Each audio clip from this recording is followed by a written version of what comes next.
Welcome, friends, it's the Movie Film Podcast. Movie Film Podcast, enjoy the show. Zachy and Brian are talking about movies. Movie Film Podcast on the radio.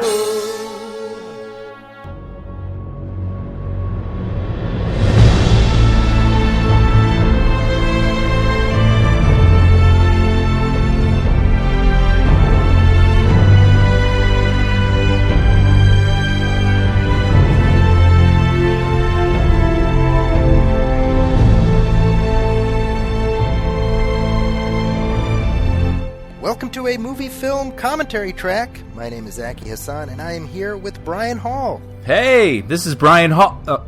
Hi! Damn it, Brian, we rehearsed this. You're dead weight, Brian. I did. Dead weight. So we haven't done a commentary in a little while, it feels like. Yeah. What was the last one? It was E.T. the Extraterrestrial at the start of the year. Yes. We rung in the new year with your all-time favorite movie. Yeah, that was a lot of fun.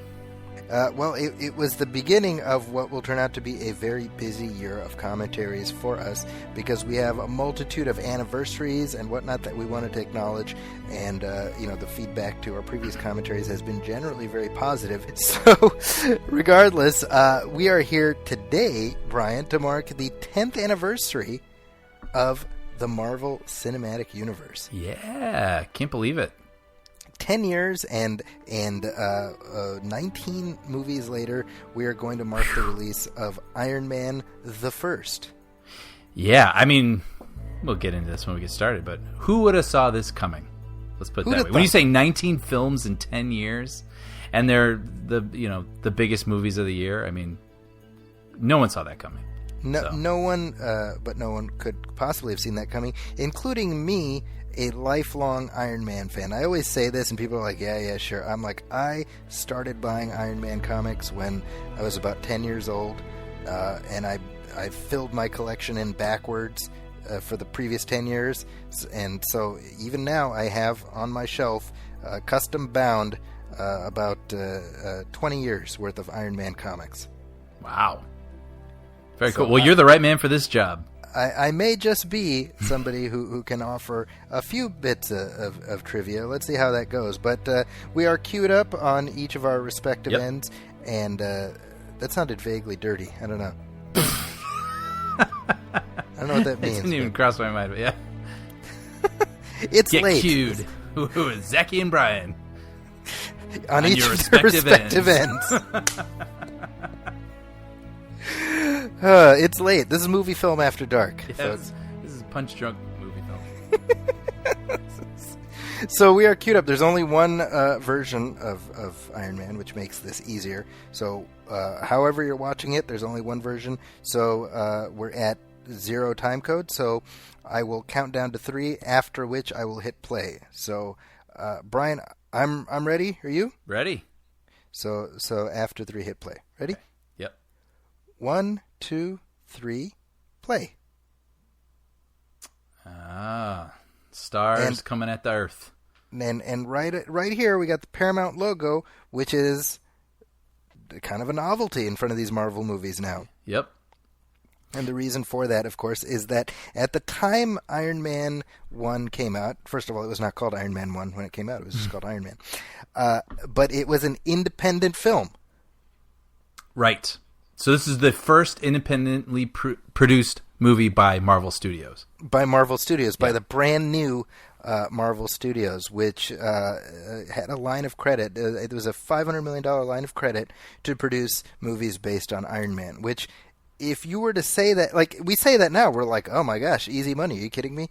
This was a huge gamble at the time, because they literally put the characters up as collateral for this loan. So had this film, as well as The Incredible Hulk, which came after it, had either of those two flopped right out the gate, and The Incredible Hulk wasn't a hit, but it wasn't a flop either. But had either of them disappointed in a meaningful way, that would have been it. There would be no Marvel Cinematic Universe. Wait, so Hulk came out before this, right? No, Hulk was after this. Hulk was after this. Yeah, this was the first weekend of May in 2008, and Hulk came out in June. Now, I mean, I have to go up front here and say, like, these aren't movies that are baked into my brain as well. So I'm going to be leaning on Zachy a little bit and sort of enjoying this as a casual fan and gleaning all the knowledge that Zachy has rattling around up there in his noggin. But with that in mind, so in Hulk, which I haven't seen in a while, Robert Downey Jr. appears in that, right? He does. He has like a little cameo. So they were already trying to tie him all together. And They already had that intention. And what's kind of interesting is that the Incredible Hulk film was released by Universal. So two different studios released the movies, and Universal still has some legal mumbo jumbo that allows them first dibs on any Hulk movie, which is why we're not going to see any Hulk movie in the foreseeable future. Right. Now, before we travel too far down the Incredible Hulk rabbit hole, let's just appreciate this amazing piece of casting here, which is Robert Downey as Tony Stark. It's easy to take for granted 10 years later the utter ubiquity of Robert Downey in this role. Yeah. But it's worth recognizing what a tremendous, tremendous risk it posed for Marvel at the time. Mm-hmm. To the point that Marvel did not want him. Right. The original plan, when Jon Favreau signed on to direct, which was in the early part of 2006, was to have an unknown play Tony Stark. So in other words, follow the Christopher Reeve playbook. Sure. But for whatever reason, Favreau just connected with Downey's take, and Downey himself professed to being a big fan of the comics. Now, Robert Downey at the time was really a joke. Like it's worth contextualizing how utterly written off he was. Right. He was a punchline on The Simpsons. There was Robert Smigel did a cartoon. Remember Downey, Kidder, and Haysh? No. Do you remember this? No. Yeah, because there was a brief period in like the early 2000s where Robert Downey was like most famous for drunkenly waking up in his neighbor's bed, and right. Margot Kidder went a little cuckoo bananas, and Anne Heche had her bout of craziness. So they form a detective agency. Okay. Downey, Kidder, and Heche. So I mean, my point is, that's what Robert Downey Jr. was at that moment in time. He was known as that amazingly talented actor who threw it all away. Right. And so he needed this role. Yeah, and he had just had Kiss Kiss Bang Bang before this, right? That's correct, yeah. So, which was not a hit by any stretch, although it is a great movie. Indeed it is. Yeah, but I wonder if that helped at all, to show that he could get the work done. I have to imagine that definitely played a role, but essentially it was Jon Favreau really mortgaging his own credibility on Robert Downey's behalf. Right. So in a very real sense, Robert Downey owes his career as presently constituted to Jon Favreau. Right. And I mean, literally,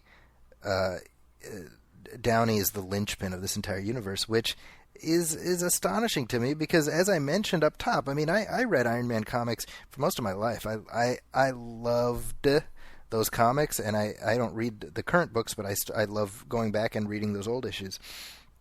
And Iron Man was always like a third-tier character. You know what I mean? Yeah. When you talk about like Marvel characters who were known to the world at large, it was like Spider-Man and the Hulk. After the X-Men cartoon, you could say Wolverine, Captain America, just because he's so recognizable. Mm-hmm. But it was like a deep cut to be like, who's this guy? Oh, that's Iron Man.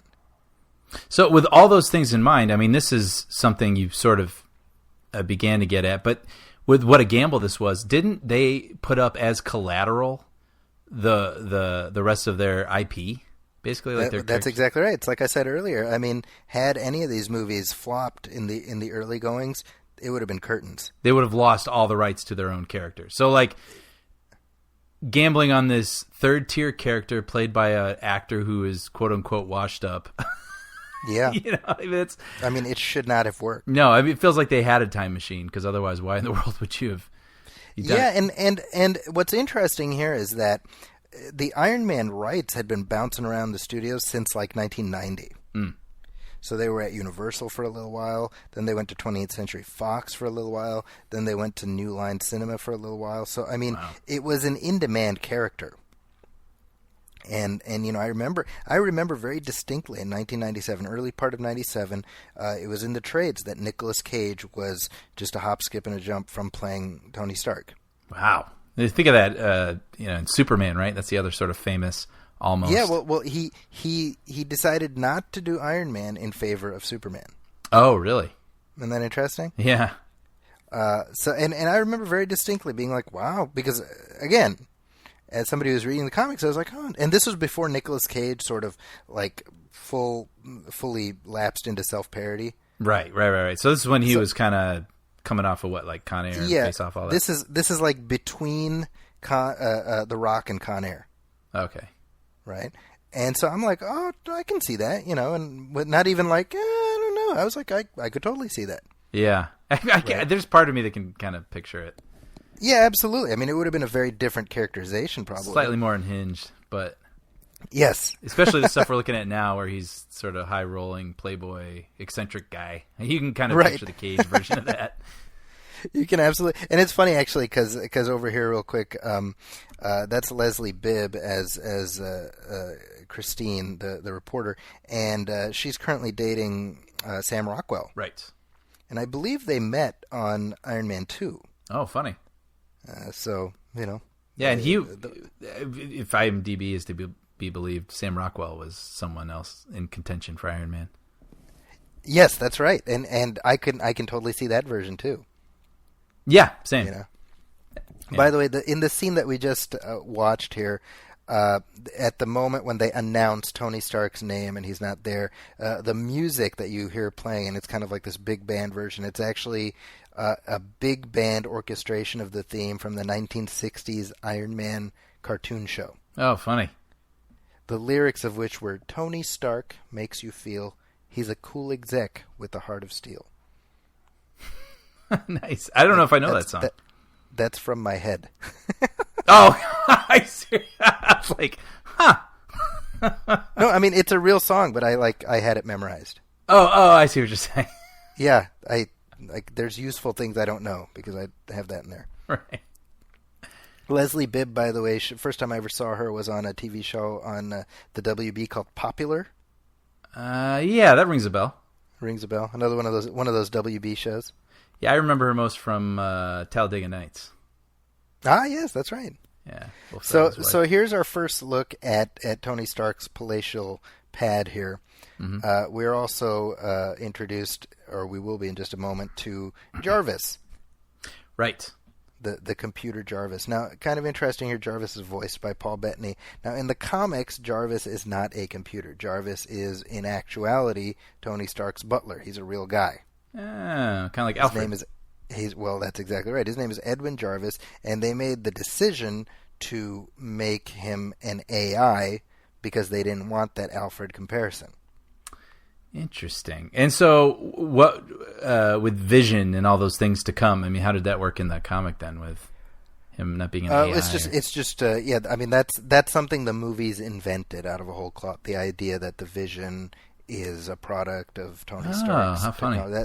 Yeah. Without getting too far ahead of ourselves, the character of Ultron was actually created by Hank Pym. Mm-hmm. Not Tony Stark, but I mean, at the films, given that Tony Stark really is the hub from which all the other spokes emanate, it made sense to make him the creator of Ultron. Right. But that was something that the movies did, yeah. That's cool. See, this is great. I'm like resident Marvel dummy. And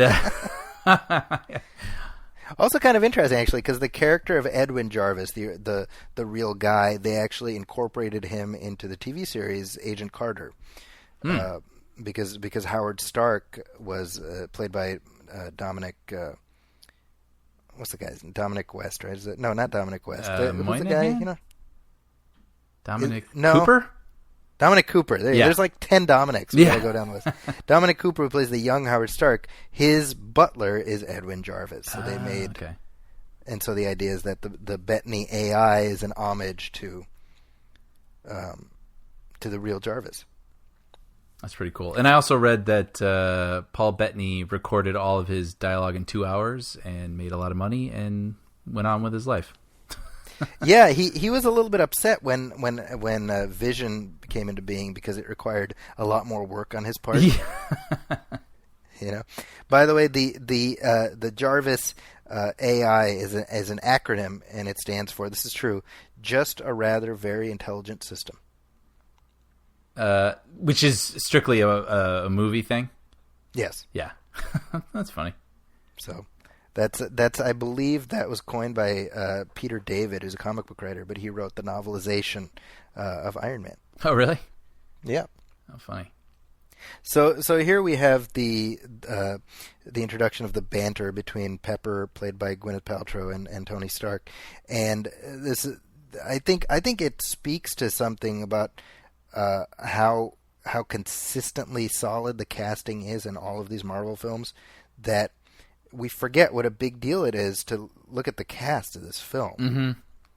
Right? Gwyneth Paltrow, Terrence Howard, who at the time was the biggest name in the cast, because he had just come off an Oscar nomination for Hustle and Flow. Yeah, hard out here for a pimp.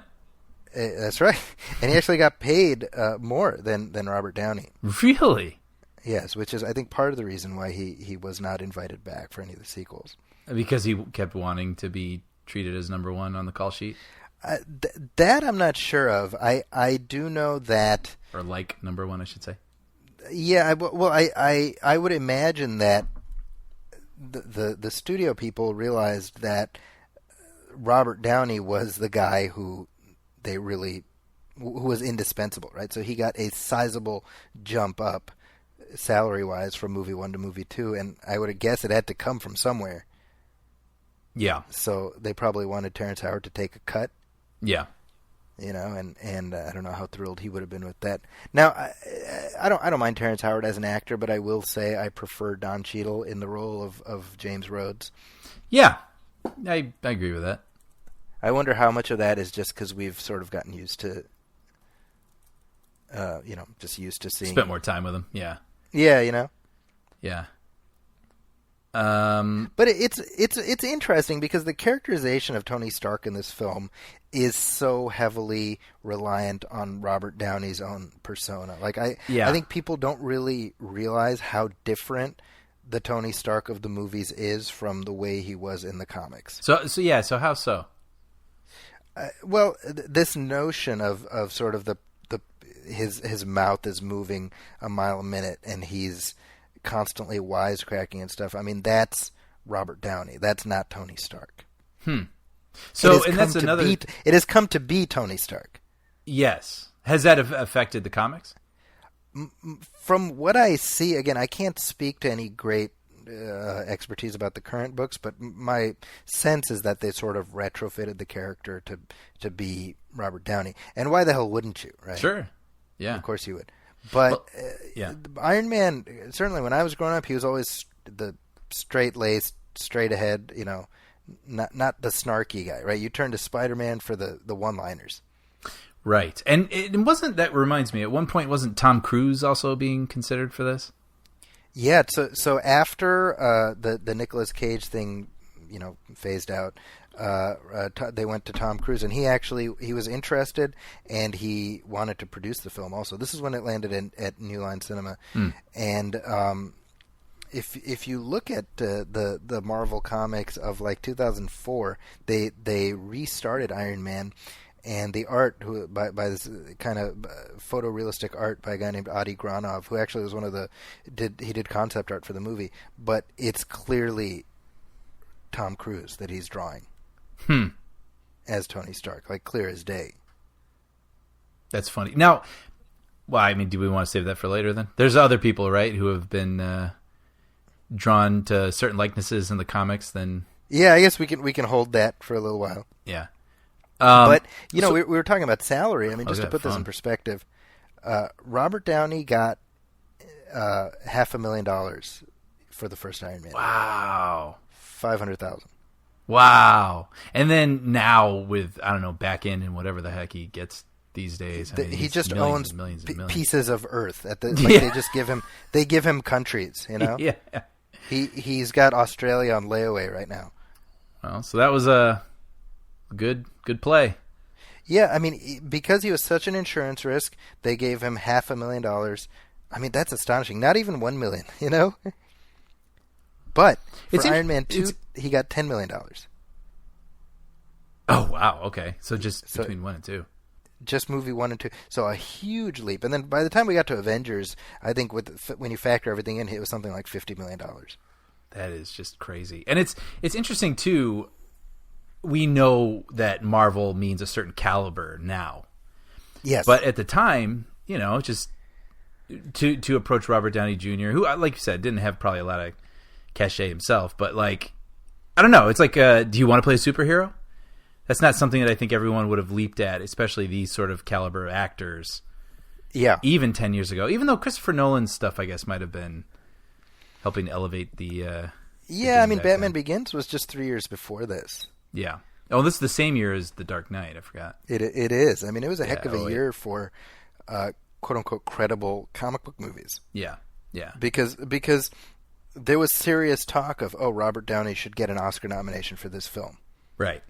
Just as there was serious talk of Dark Knight should be nominated for Best Picture, you know. Which I can't imagine he would have thought when he was signing on to this. It wasn't like part I of the can't decision-making imagine, process. Yeah. You know, I mean, again, as I mentioned earlier, by all accounts, he was a fan. I have no idea how true that is, but I have no reason to think otherwise, you know? Yeah. Well, and you also got a great director, though, Jon Favreau. And Favreau, I mean, when you look at the stuff he did before this as a director, there's no reason to assume that he could knock it necessarily out of the park. Right. Right. Like, not to say he's a bad director, but you know what I mean? Like, what did he do before this? He did Zathura, which was like fine. Mm-hmm. Mm-hmm. It's like a Jumanji-esque thing. And then as a director before that, he did Made, Right. Which I love. which is great, right? But neither of those movies No. would lead one to think that, you know, he could start a superhero universe. And I interviewed Jon Favreau a few years ago for Chef, and I talked to him about that. I was like, you know, the MCU is this thing, and it's just all encompassing. I mean, could you have imagined when you were doing that first movie what it would turn into? And he's like, nobody did. Of course not. You know, like he said that it felt like you were making like a student film. It was so low budget and kind of, you know, even though they had about $150 million to make this, but Marvel was famously nickel and diming their filmmakers at that time before the Disney acquisition. Mm-hmm. Huh. Right. And what essentially happened is as it turned into this big thing, he said he feels like that great grandma who like came over to Ellis Island, and then there's like generations of children that don't even know her, but they're all there because of her, you know? That's pretty funny. You know. Now over here, these terrorists here. First of all, that actor right there is Sean Tube, and I really like the performance he gives here. Mm-hmm. Just very understated, and I really like the relationship he forms with Stark in this. But the terrorism angle was added in because the character, as originally conceived, was his origin was in Vietnam. Okay. Right. So obviously, you can't make it a period movie. So they had to update it, and Afghanistan was the most relevant conflict at the time. But I appreciate the fact that they didn't specifically make them Muslim terrorists, even though, I mean, obviously they are Muslish, you know? Coming to ABC. Yeah. You know, I mean, what certainly for me, No, for sure. I totally understand what you're saying. I'm what I didn't want was a lot of like by the beard of the prophet and stuff like that, you know. Right. You know what I mean? And I like that the terrorist organization here is called the Ten Rings. Now, if you follow Iron Man comics, the arch enemy of Iron Man is the Mandarin, who we see a version of him in the third movie, but he is known for having 10 rings that he wears on each of his fingers, each of which has a magic power. And so what the movie was doing very obliquely was laying pipe for them to introduce the Mandarin. And Favreau said as much, actually. He said originally when asked who's the villain going to be, he said, it's going to be the Mandarin. Mm-hmm. But they changed gears for whatever reason. But I like that the characters say that, the Ten Rings, like, they're not, like, some of them speak this language, some of them speak this language. Like, it's meant to be this kind of international organization, and it's not like Iron Man versus the Taliban or something like that. Right. And that's a subtle thing that I think makes the movie a little bit more timeless. Yes, definitely. You know? Yeah. So, go ahead. No, I was just saying, and I mean, right here, what we see with, by the way, worth mentioning here, Farhan Tahir as the leader of the bad guys, the bald guy. Mm-hmm. The character's name is Raza. I just think he's such a great presence. He's really charismatic. Oh, yeah. But sorry, you were saying? Well, no, I was just going to say, yeah, so as a fan, I mean, how does this is the first time we're seeing a movie represent Iron Man's origins. I mean, do you feel like this does this follow pretty closely? I mean, you just sort of said they updated the timeline and whatnot, but I don't know. How do you feel of this as an origin film? Well, as a fan, comic fan. And it's funny because, we talk about this being the first time they've depicted Iron Man's origin. I mean, it's the first time they've depicted Iron Man, period. Right.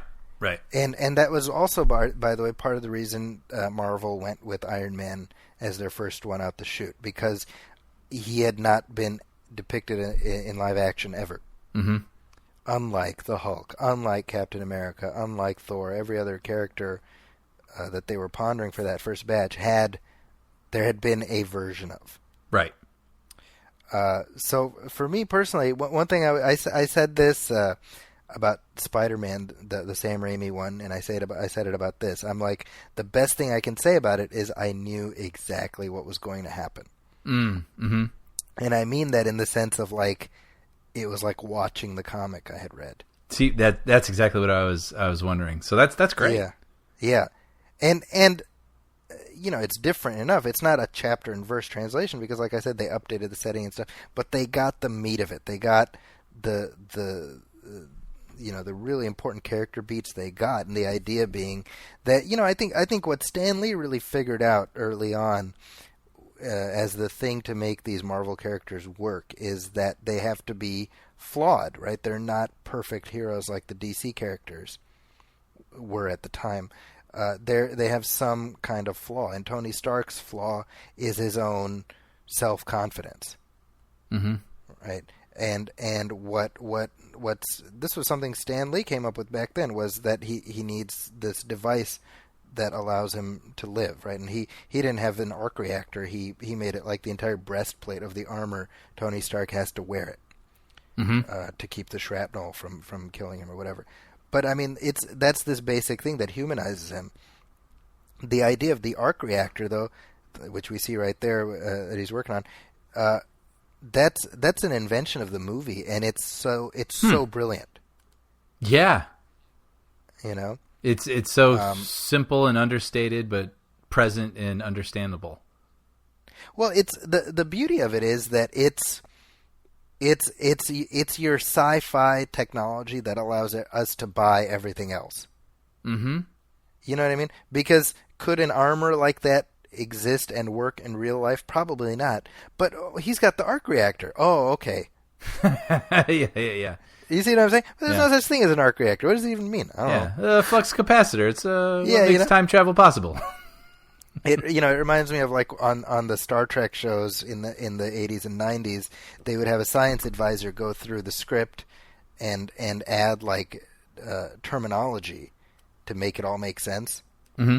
And so they would write the script, and it would literally be like, when the characters are solving the problem, it'd be like, if we tech the tech, then it just might work. And then they would hand it to the technical advisor, and he'd have to fill in whatever the tech is here and the tech is there, That's brilliant. and the thing with the arc reactor is, and it's going to become more prominent later in the film, is it perfectly illustrates to us how staggeringly intelligent Tony Stark is. Mm-hmm. Because this is something only he could have come up with. And that's really important, right? Because I think the ding on Iron Man is, oh well, it's just a suit. Mm-hmm. Oh, all the gadgets are in the suit. The powers are in the suit. Yeah, but the powers are in Tony Stark's head. Right. Like, yeah, anybody can wear the suit, but only one person can be Iron Man. Right. And I think that's an important distinction, It's interesting, too, going back to when you were saying Mandarin was going to be the villain. I was reading that Jon Favreau was nervous putting him in the movie. Because, yes, understandably. Yeah, because there's like a supernatural element. And so the way that he approached it was to just put him in the background, and he said that he used Star Wars as a reference, where first you're introduced to Darth Vader, and you get this sort of build-up, and by Return of the Jedi, you can start shooting lightning out of people's fingers. Yes. And I thought that was I completely understood that, and I was like, that's a really smart way to approach it.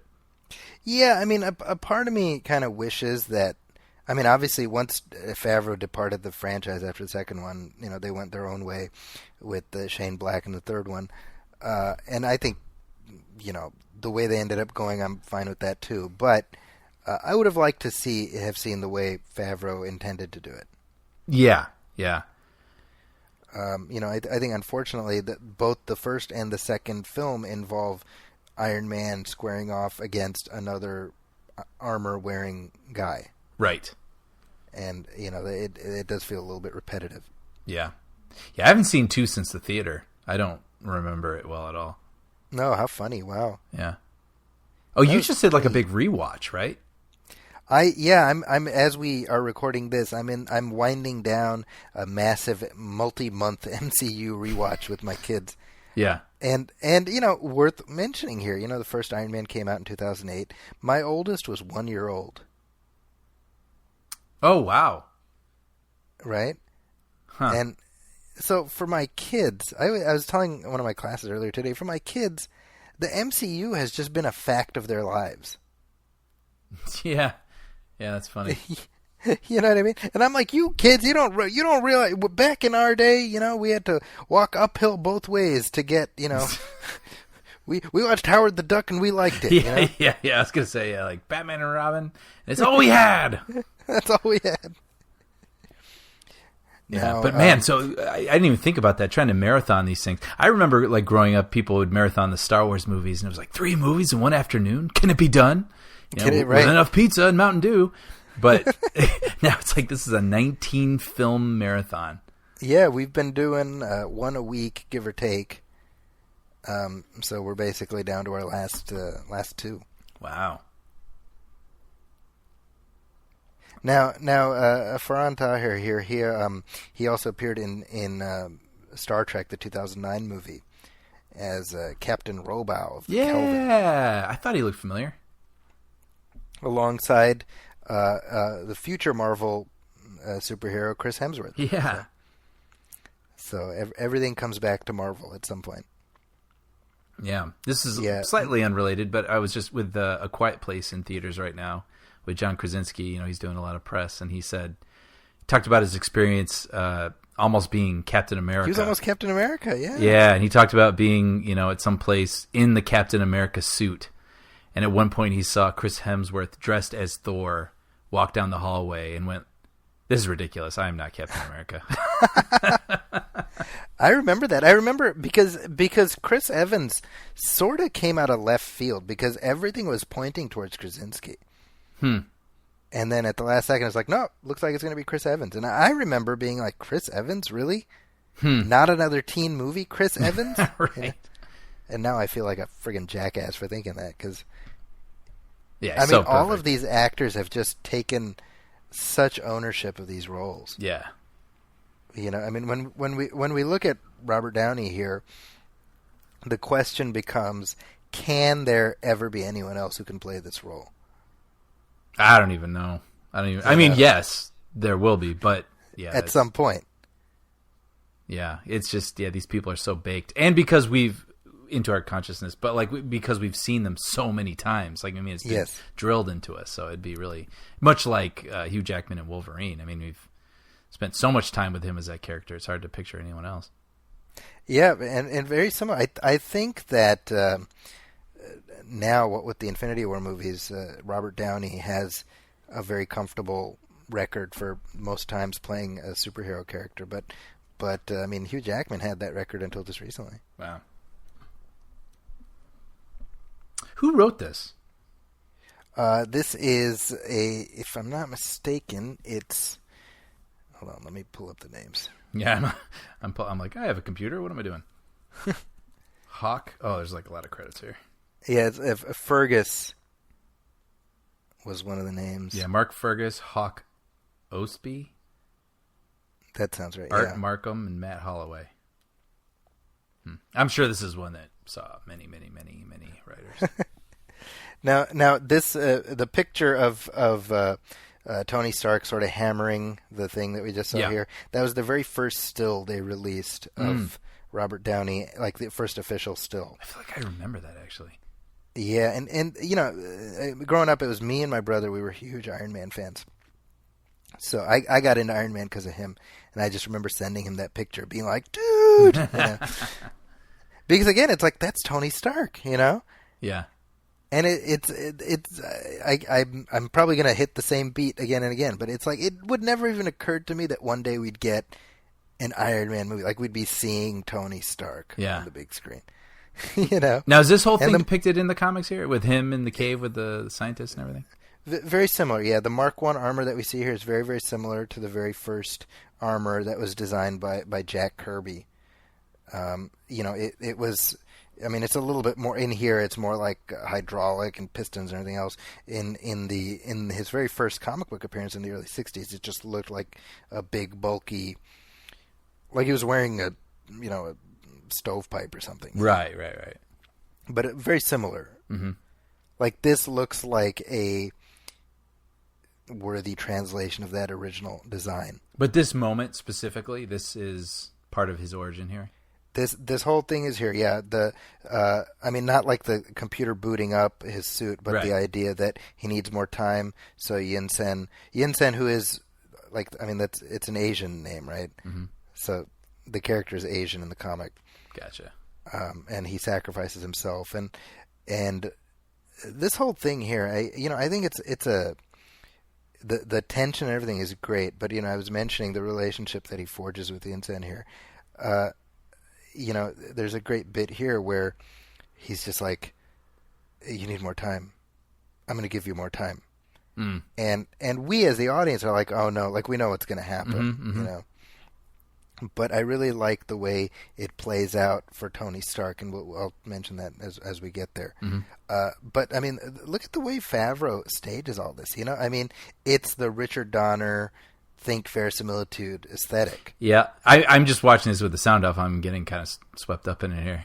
Yeah, I mean, maybe this is just for the benefit of hindsight, but it's like the Marvel Universe needed to start with this. Uh-huh.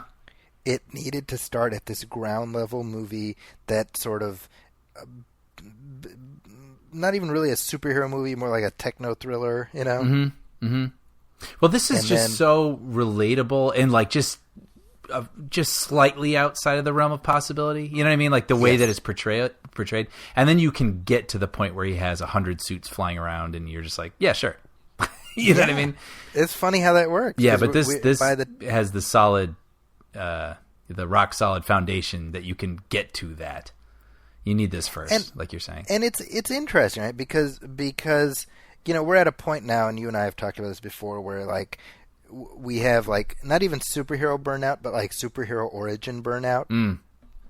And I think part of that is because specifically the tropes from this origin have been repurposed a multitude of times. Sure. We saw them attempt this a little bit with Green Lantern. Mm-hmm. And then even Doctor Strange has, it's the cocky jackass. Yeah. Who learns a lesson, Yeah. Yeah, that's a good point. And I mean, I like Doctor Strange. I think it does it well. But that was my concern going into Doctor Strange was the fact that the idea of him being a cocky jackass, that's more Doctor Strange than Tony Stark. Mm.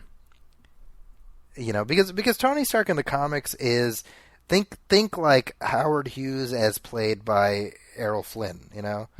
Oh, okay. Like that, you know, or think of like not even Errol Flynn. Think of like Timothy Dalton in The Rocketeer. Right. That's actually about where. Which has Howard Hughes in it, actually. Yeah, right. You know? Yeah.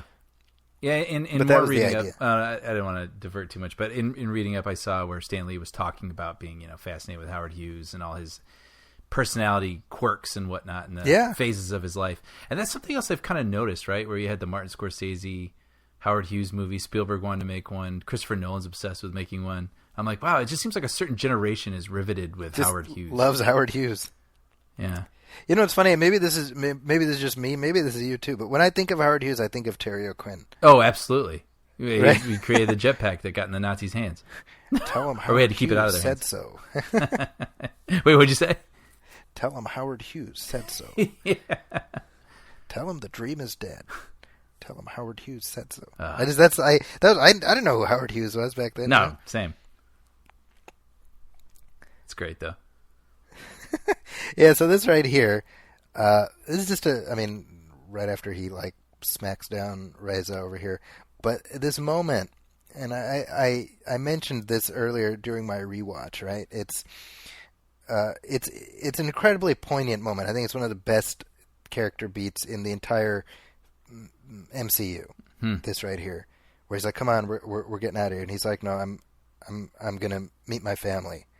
You know, my family's dead. I'm about to see them," or something to that effect. But for me, the fact that it's a Muslim guy who told Tony Stark not to waste his chance at life and to be a hero. Mm-hmm.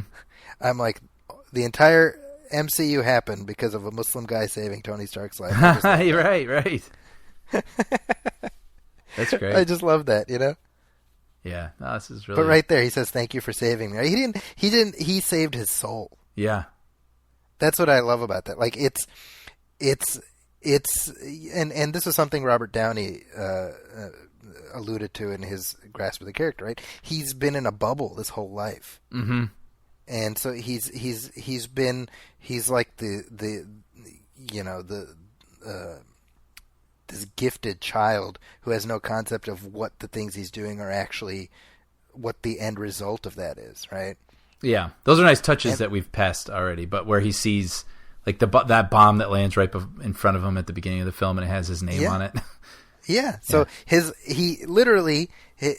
own life is at risk because of his own weapons. Right.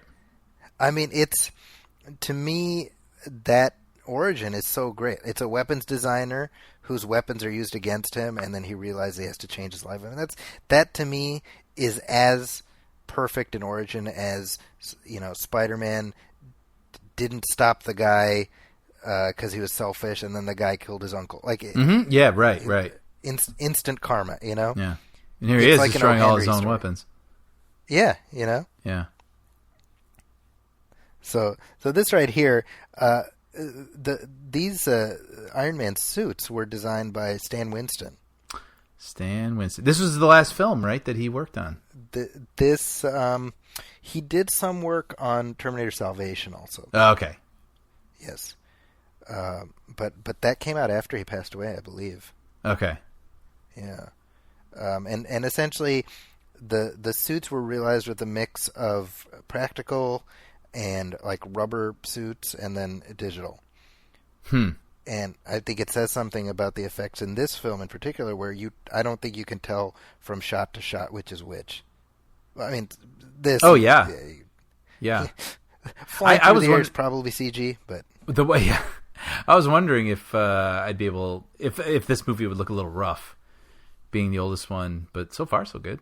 It really doesn't. I almost equate it to something like Jurassic Park, where, you know, that first Jurassic Park, they were being so careful that every shot still looks immaculate. You know, the other ones are a little dodgier. Yeah, but probably a lot of careful planning and. Yeah. You know, Robert Downey got cut for this movie, by the way. We should. Like, yeah. He hit the gym. I mean, you can see it. Put in the work. Well, something I want to go back to that you had mentioned was the banter and all his quips and whatnot. Now, so that was another one of those things, right, where this movie started where the script wasn't done. Yeah, they had the plot worked out, Right. but essentially Favreau, I think it's less about like, oh, we're unprepared. I think he trusted his cast's ability to pull out dialogue. Right, and was that this one where Downey Jr. was saying that they would literally take pages and throw them away and just be like, we'll figure this out? That was this one, and I think part of that is because you put Robert Downey and Jeff Bridges in a scene together, and you say, "Hey, do this." Right. Right? I mean, you're gonna get something Right. worthwhile, you know. Yeah, as long as you hit. I like this the little beats. beat right here, right there, where Rhodey just embraces him like that. Yeah. It's a nice little thing that drives home the friendship that they have, and that's one thing that I do kind of wish we could have seen play out with the same actor. Right. You know, I one of the things I really do like in the future MCU movies is the way we have seen the Rhodey relationship, and that is something pretty important from the comics. That I'm glad they've kept, but I don't know. I bounce back and forth between feeling bad for Terrence Howard and being like, well, it's probably for the best. Right. Sure. Now, the character of Pepper in the comics, she was his secretary, and she was his love interest for a little while. But you know, Tony Stark was, you know, he would have these internal monologues, and this is like a Stan Lee tradition where like all of his characters would have these internal monologues where it's like, I love her, I need to tell her, but how can she love me? I have to wear this iron heart or whatever, you know. Excuse me. And he would always do that. So like Matt Murdock as Daredevil, like, I love her, but how can she love me? How can she love a blind man? You know, Right. or whatever. There's actually one issue of X-Men where it's like Jean Grey is telling Professor Xavier, like, Professor, you have to be careful, or something like that, and his thought bubble's like, yes, I must be careful because I love you, you know. It's really funny, and it's one of those things now where you're like, ew, you know. Right. You know, but in the I just enjoy comics, hearing you do that over and over. how can she love me, a blind man? Like, it's very funny because Stan Lee definitely had like a thing. Yeah, you know? yeah. Now, hey, right here, this is big first appearance of Clark Gregg as Agent Coulson. Yeah. Now, I have to say, right here, where he's like Strategic Homeland Intervention Logistics Division, this is what a dork I am. I'm like, Shield, he's part of Shield, Shield, and I'm. That's great. And I remember watching it because I watched it opening weekend with you and with our friend Sean. Yep. And I was like, I don't know if these guys, you know, I was like, well, Sean probably would have, but I wasn't going to be like, dude, you know. Yeah. But you were right next to me. You wouldn't have got it. No, you didn't get it. But that's funny. So I mentioned Pepper. So she was originally Tony Stark's love interest, and then eventually they drifted apart, and Tony Stark sort of went from, you know, girl to girl, and she in the comics ended up marrying Happy Hogan, who is his bodyguard, played by Jon Favreau himself. Mm-hmm. That's a fun touch, the putting character himself in there. Say again? That's kind of a fun touch for him to do for himself. It is, and he's a great choice for that role because Happy Hogan is like this former boxer, mm-hmm. you know, and you can see, you know, Favreau basically played that role in Made. You're right. I didn't even think about that. Yeah. You know. But so here, the character of Obadiah Stane. Now, the idea of making Obadiah Stane Tony Stark's mentor and his father's friend, that's new. That's something that the movie invented. Oh. In the comics, he essentially was a competing industrialist who took over Stark Industries in like a hostile takeover. Okay. And Tony Stark, one of the recurring things in the comics has been Tony Stark's alcoholism. Right. So there was a storyline in I want to say the late 70s called Demon in a Bottle, where he succumbs to alcoholism, and he ends up he recovers from that, but then he relapses when Stane takes over his company. So in the comics, for a while, we had Tony Stark recovering from his bout with alcoholism, and Jim Rhodes took over as Iron Man. So Was that heavy the idea, for back then? it kind of is, right? Yeah. I mean, was that fairly- something like that? Would that have been common? Like, that just feels like such a real world tragic thing. Well, what you saw in the 70s was a drive towards, I guess you would say, relevance. Mm-hmm. And so, for example, you had Green Arrow's sidekick become a drug addict, and you had, there was Wow. because what happened in the 70s was a lot of the old guard of writers was gradually retiring and drifting away, and you had these new younger writers in their early to mid 20s who wanted these stories to reflect sort of their own concept of the world. Sure. So you saw a drive towards that. So Denny O'Neil, who was writing Iron Man at the time, he introduced this idea of Tony Stark being an alcoholic, which is still part of his character. Mm-hmm. Kind of interesting with the films, they've not gone into that at all. With maybe the exception of, like, there's a scene in Iron Man 2 where he's having a party and he kind of gets shit-faced. Yeah, I remember that being a thing when around there people were wondering if the Demon in a Bottle story was going to be something That's they correct. went for. Yeah, and per Jon Favreau, and I think he's right, by the way, but he said, number one, he said, like, Hancock already did that, the idea of, like, a drunk superhero. Oh, interesting. Yeah. I forgot about that. That was part of, which is like, remember Hancock? Nobody remembers Hancock, Yeah, right? by Vince Gilligan, by the way, of Breaking Bad. Is that right? Yep. He wrote it? Yep. Oh, how funny. I didn't know that. Wow, that's really funny. But I think more than that, by then, Disney had purchased Marvel. And I don't think Sure. Disney was in a hurry to have an alcoholic superhero. Yeah. And I think, I mean, again, I think, I don't know how much of a hurry Robert Downey would have been in to play that, given Sure. the parallels with his own life, Yeah, that's a good point. And, I mean, it's his recklessness is still evident. Yeah, he's the Tony Stark of the screen is flawed enough. Yeah, exactly. Without adding yet more vices. He's like a sex addict, and he's at this, and he's at that. Yeah. Now that right here, we notice how we stay on that arc reactor for an extra second. Yeah. A little bit of planting the seed for what's going to be happening later. This friggin' guy, Jim Cramer, he just pisses me off every time I see him. Oh, really? You don't appreciate his subtle approach to markets? I just remember him being on Jon Stewart's show, and Jon Stewart's just like, "Why are you ruining this country?" or something like that. Really? Yeah, That's funny. Jon Stewart wasn't a fan.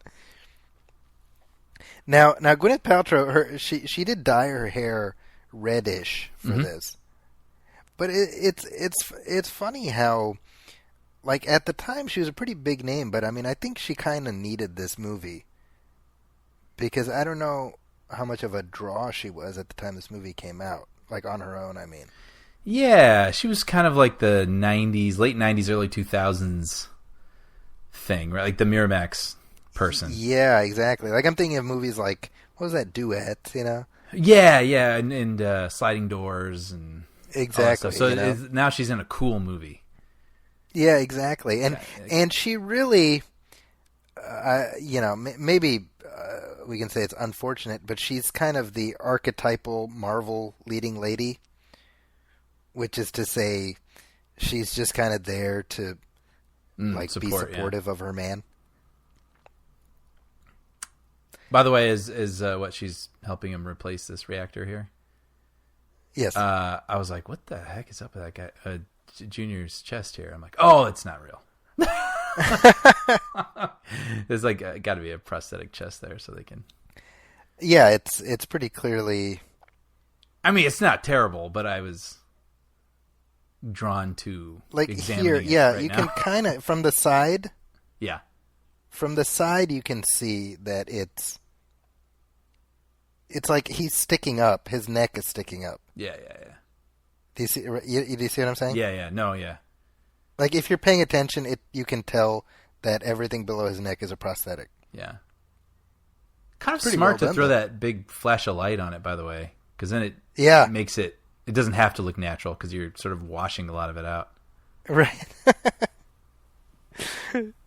And again, we really like one thing that I appreciate having just rewatched this recently is the efficiency of the script. I mean, everything they put in there is seeding something that's going to be important later. Mm-hmm.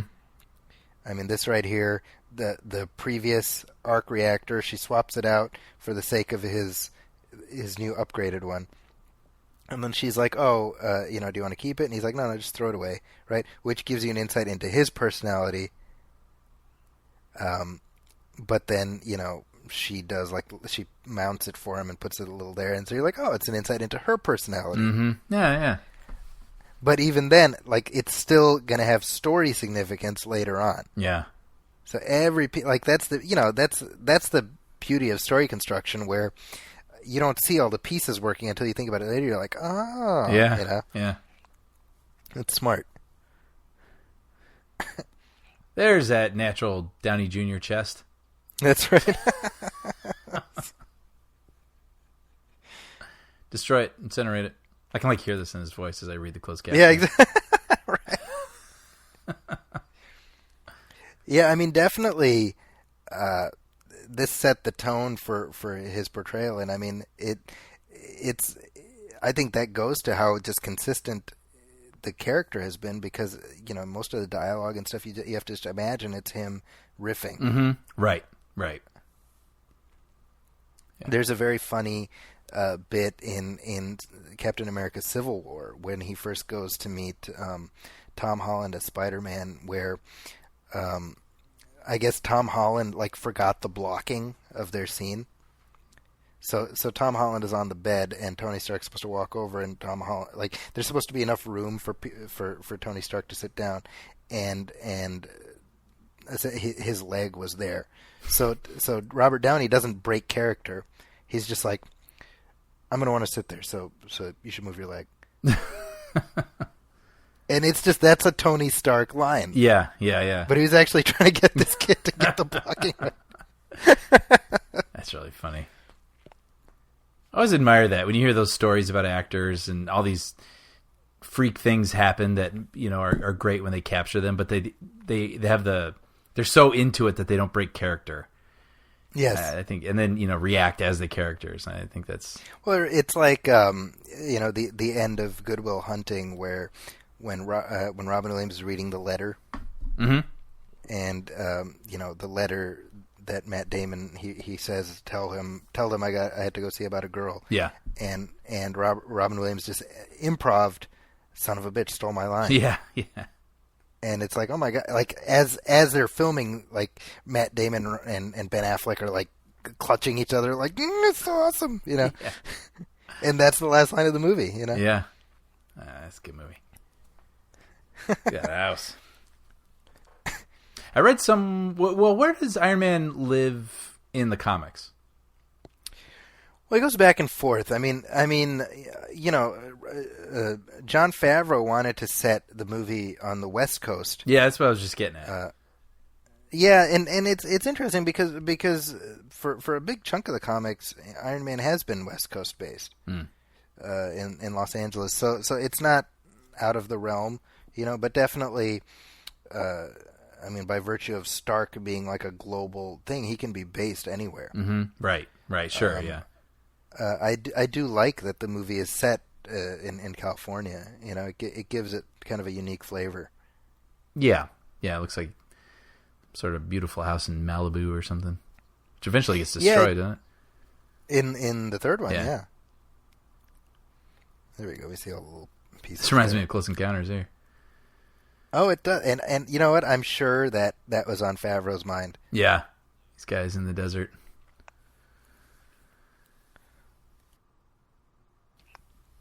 Yeah, the connection that these bad guys have to Obadiah Stane, I think the movie does a nice job of really keeping that card hidden. Mm-hmm.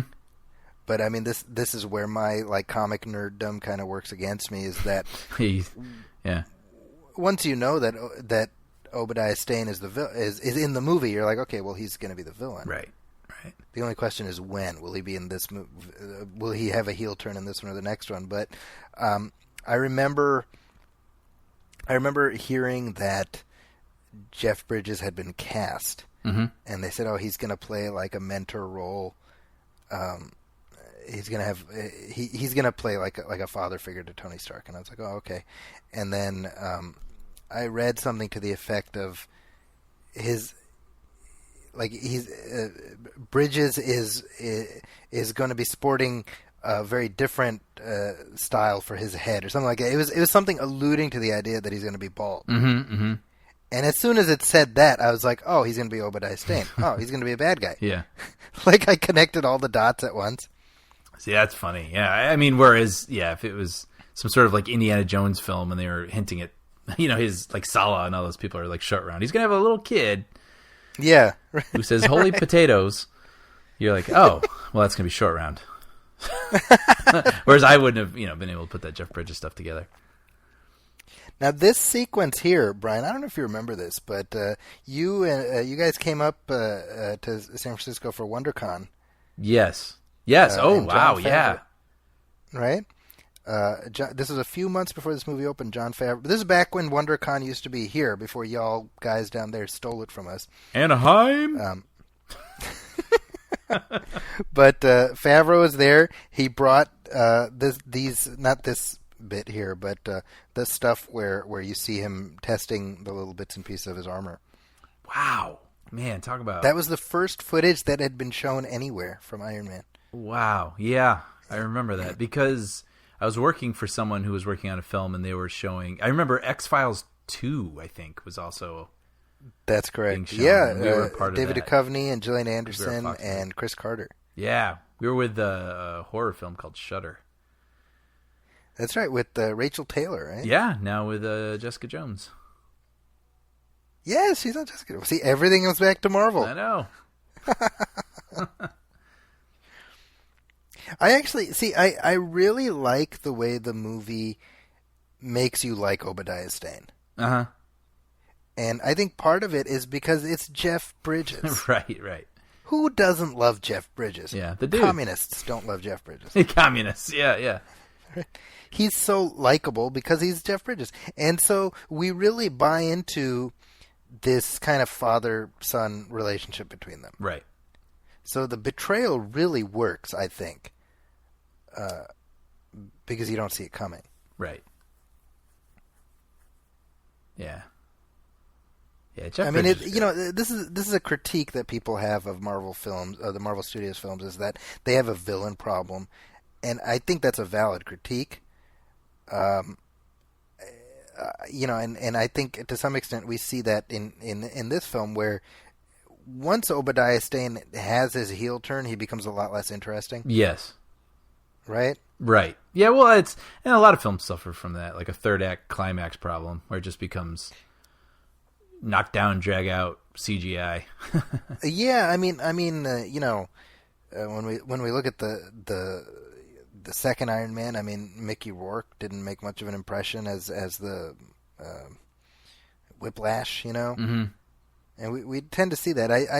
I'm somebody I get tired of villains that are like the twisted mirror image of the hero. Mm. Like that gets old after a while. Yeah. Wait, is this it? This is the footage here, right? Where he's he showed us this, but also the previous thing where he gets like flipped backwards. Oh yeah. Yeah, but this he showed us for sure. Now, it has been a little while since I've seen this. Can you remind me, when they are fighting at the end, are they fighting to get to something in time, or are they just fighting each other?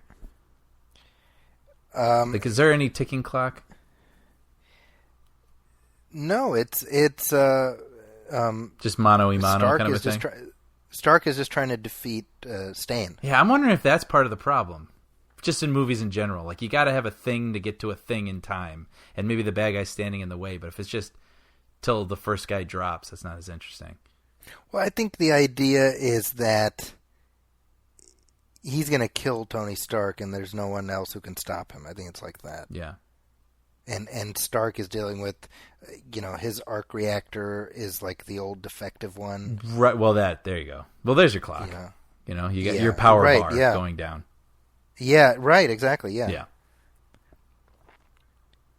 Now, this moment right here, I mean, where I love this, where he's talking to this robot here, Dummy. Yeah. They have this banter throughout the films, which is very funny. But where he's like, "Yeah, I can fly." I mean, we're just about an hour into this movie, and it's a completely sci-fi premise that we're completely on board for because of the way the movie has methodically gotten us. It's walked us to this point. Yeah. Yeah. Now this right here is the first time we're ever seeing what's probably one of the most iconic parts of seeing Iron Man on screen, which is just this close-up of Robert Downey's face with a bunch of CGI shit all around it. Yeah, and you're like, yeah, it checks out. And it's I'll tell you, this is Jon Favreau, the genius idea that he had was this is how we're going to keep Robert Downey as part of the action once he turns into a CGI cartoon. Mm-hmm. Yeah, I didn't even think of it that way. Yeah, it's really smart. I mean, it's brilliant. Yeah. And the beauty of it is, like, look at that. He's fully, like, there shouldn't be that much room inside his helmet. Right. I didn't even think about that. Yeah. Right? Yeah. But we totally buy it, And the beauty of it is that that's what's allowed Robert Downey to stay in the role for this many years because he doesn't have to do anything. He wears a really nice suit every once in a while, like a finely tailored suit, and then they put him in a closet somewhere, put a camera on his face. Yeah.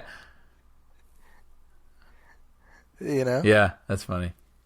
Another thing too is, the suit is like ridiculous, but like the way that it is visually presented and the way that he steps into it and it gloms onto him and fits into place, like they just completely sell it.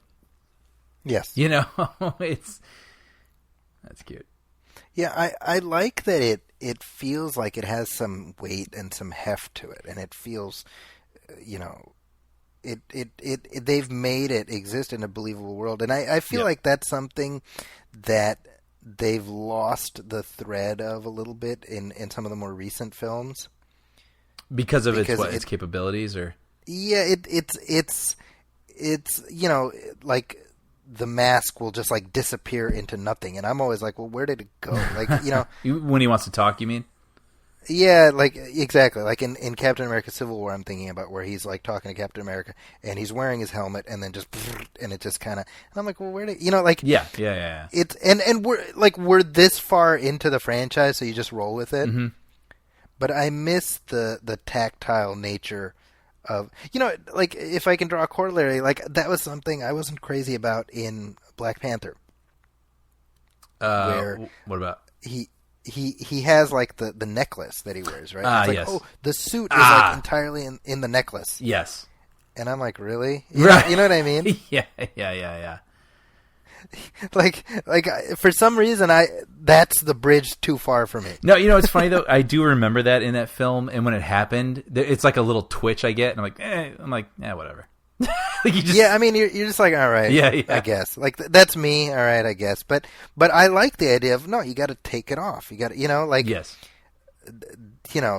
like the Batman suit. It's like you got to take the cowl off. Like there's a process there that allows us to believe that this unbelievable thing can somehow exist. Yeah, Yeah. But see, this, when you talk about mixing... Mark II suit, real quick, by the way, that's what ends up becoming the War Machine armor. Oh, okay. Yeah. Like he's got the we'll circle cut in the T-shirt there, so his reactor. Yeah, right. So this right here, this little character bit here, where it gives us a little insight into how Pepper feels about Tony. That proof Tony Stark has a heart. That's great. Yeah. And again, you leave it there. You're like, oh, that's a nice character beat for Pepper, but that's going to end up being this crucial thing later, right? Completely separate from that. Meanwhile, in the evil people's evil lair, where evil things are afoot. How did he do it? See, Reza's like, how could she love me? A man with a facial scar. A facial scar. Yeah. In his thought box. That's really funny. So this is, the use of Jarvis as essentially he serves a function of being like an exposition engine for either Tony or the computer, so that we feel like something is happening. But it's one of those instances of what was it in Spider-Man? What do they call it? The Man in the Chair. Yeah. It's just it's a tweak on that, but it's that same trope. Yeah, right. Yeah, it's the same idea.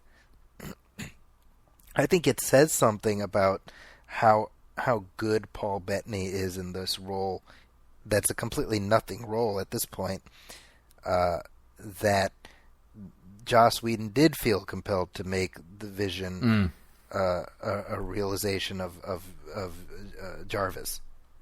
And it's funny too that I can actually hear him in my head too. It's enough of a right distinguishable voice. And worth pointing out here that the voice of Suit Lady in Spider-Man: Homecoming, I think he names her Karen. She is Jennifer Connelly, who is Paul Bettany's wife. So there's a little Easter egg, I suppose. Yeah, that's we pretty would call funny. that, right? And they both do it so well. That sort of automated voice. Yeah, exactly. Yeah. So this is the first instance that we get coming up here, where we start getting a sense of Obadiah Stane's sinister motives, right? So this is like the Stark Gala that he was specifically not invited to. So up to this point, Obadiah is kind of doing this thing like, oh, I'm trying to keep the company going, and I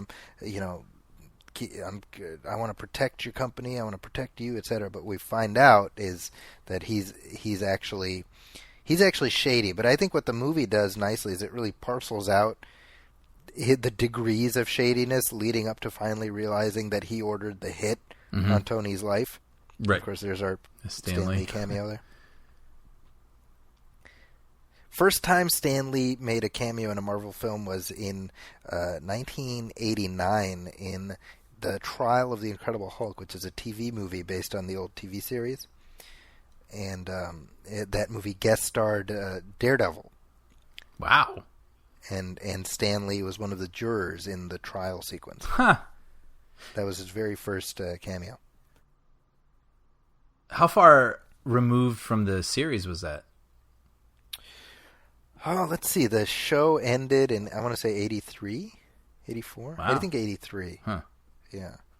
So let's talk about Agent Coulson here a little bit. So is he Yes. from the comics?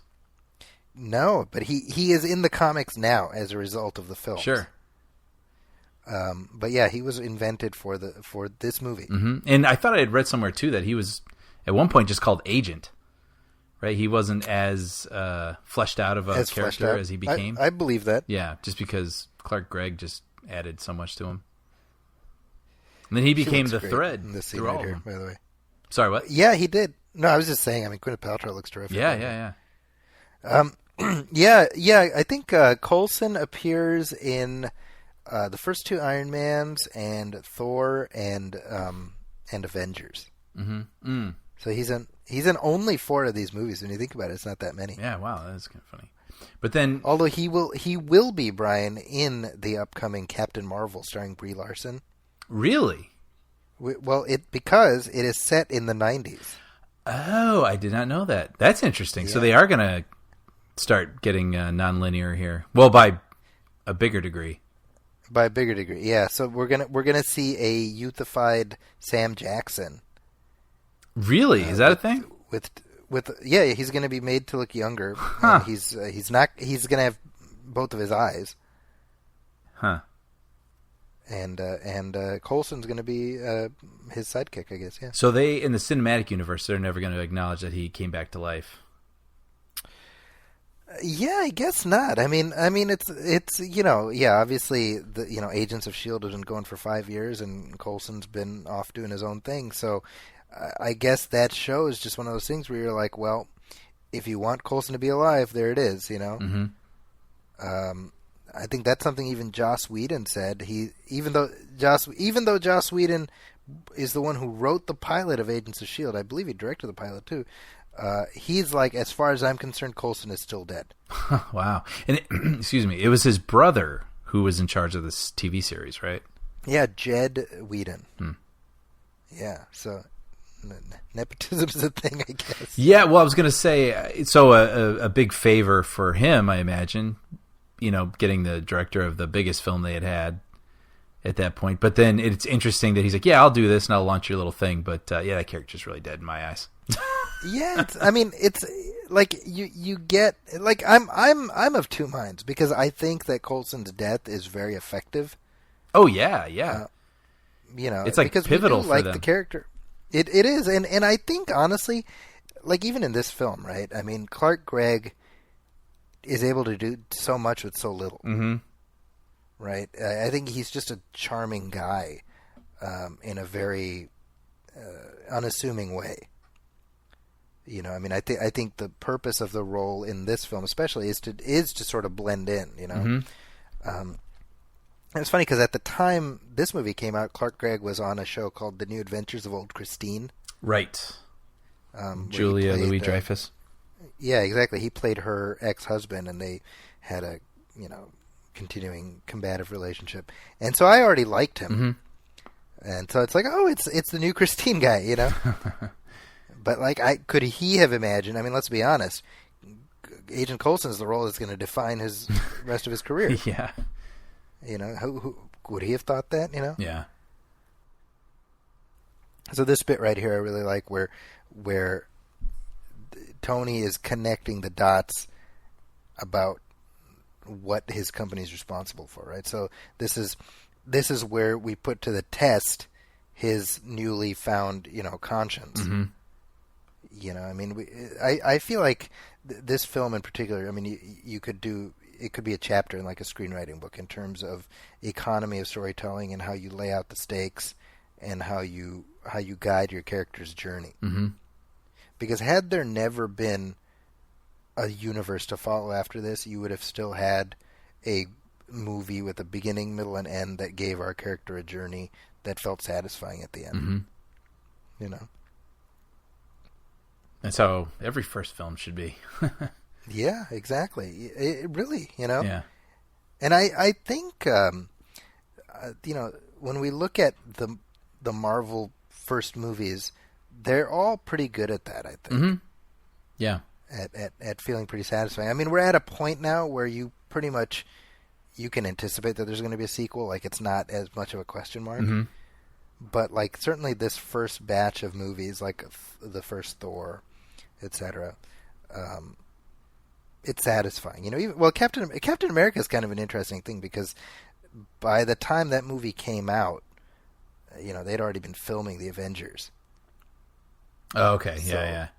So I don't know if you remember, but the post-credit scene of the first Captain America is just a trailer for Avengers. I don't remember that. Yeah, like every other movie had a little scene. The post-credit scene of Captain America: The First Avenger, it was like just the first trailer for the Avengers. Oh, wow. Yeah. So this is a nice bit right here where it's just for that shot right there is like one of the most iconic Mm-hmm. pictures from this movie, where he's got the repulsor pointed right at the camera.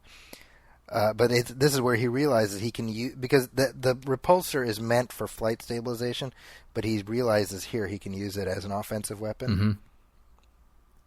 And that's what made all the difference, Brian.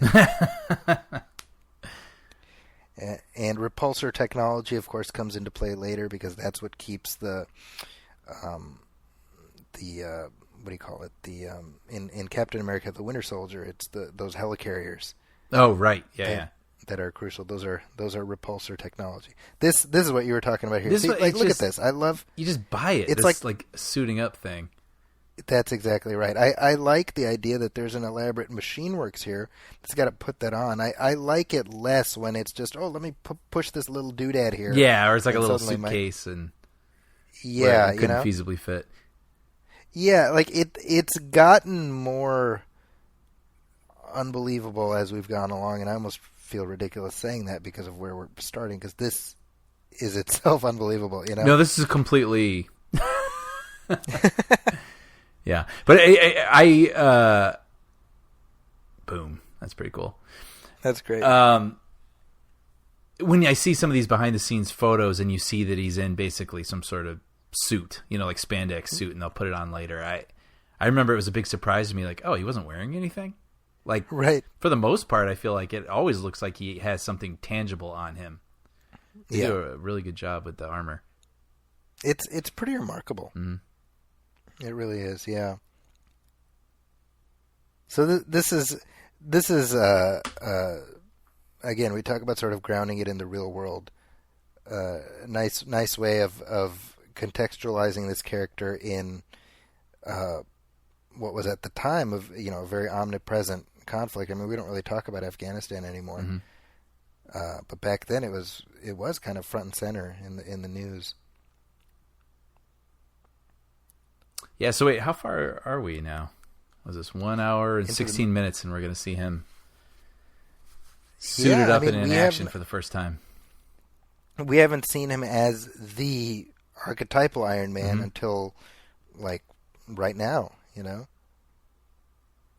So they definitely paced themselves. Yeah, but all the stuff leading up to it is compelling enough. Yeah. So. Yeah, I mean, I think it goes to the way they've created this character, and I've said this before elsewhere, but there's this ding on Marvel Studios movies, like, oh, they're all just full of jokes and stuff, and it's like, well, there's one-liners, there's moments of genuine laughs, but you look at like this, you look at this first movie, this first Iron Man. I mean, it's not laugh a minute. No. I mean, I think they leaned into it more as they went on. Yes. And then I think, especially in like the Whedon, maybe even in like Avengers 2, there's like a lot of cracking whys. But yes. I feel like they've actually stepped back from it a little bit in the past few films. Yeah, I mean, to some extent, it depends on, I mean, obviously the Guardians movies. Sure, that's their milieu, yeah. Right? And we saw that. We saw it obviously in Thor Ragnarok. Yeah, but that even felt a little different. It did. Humorous, but that had humor.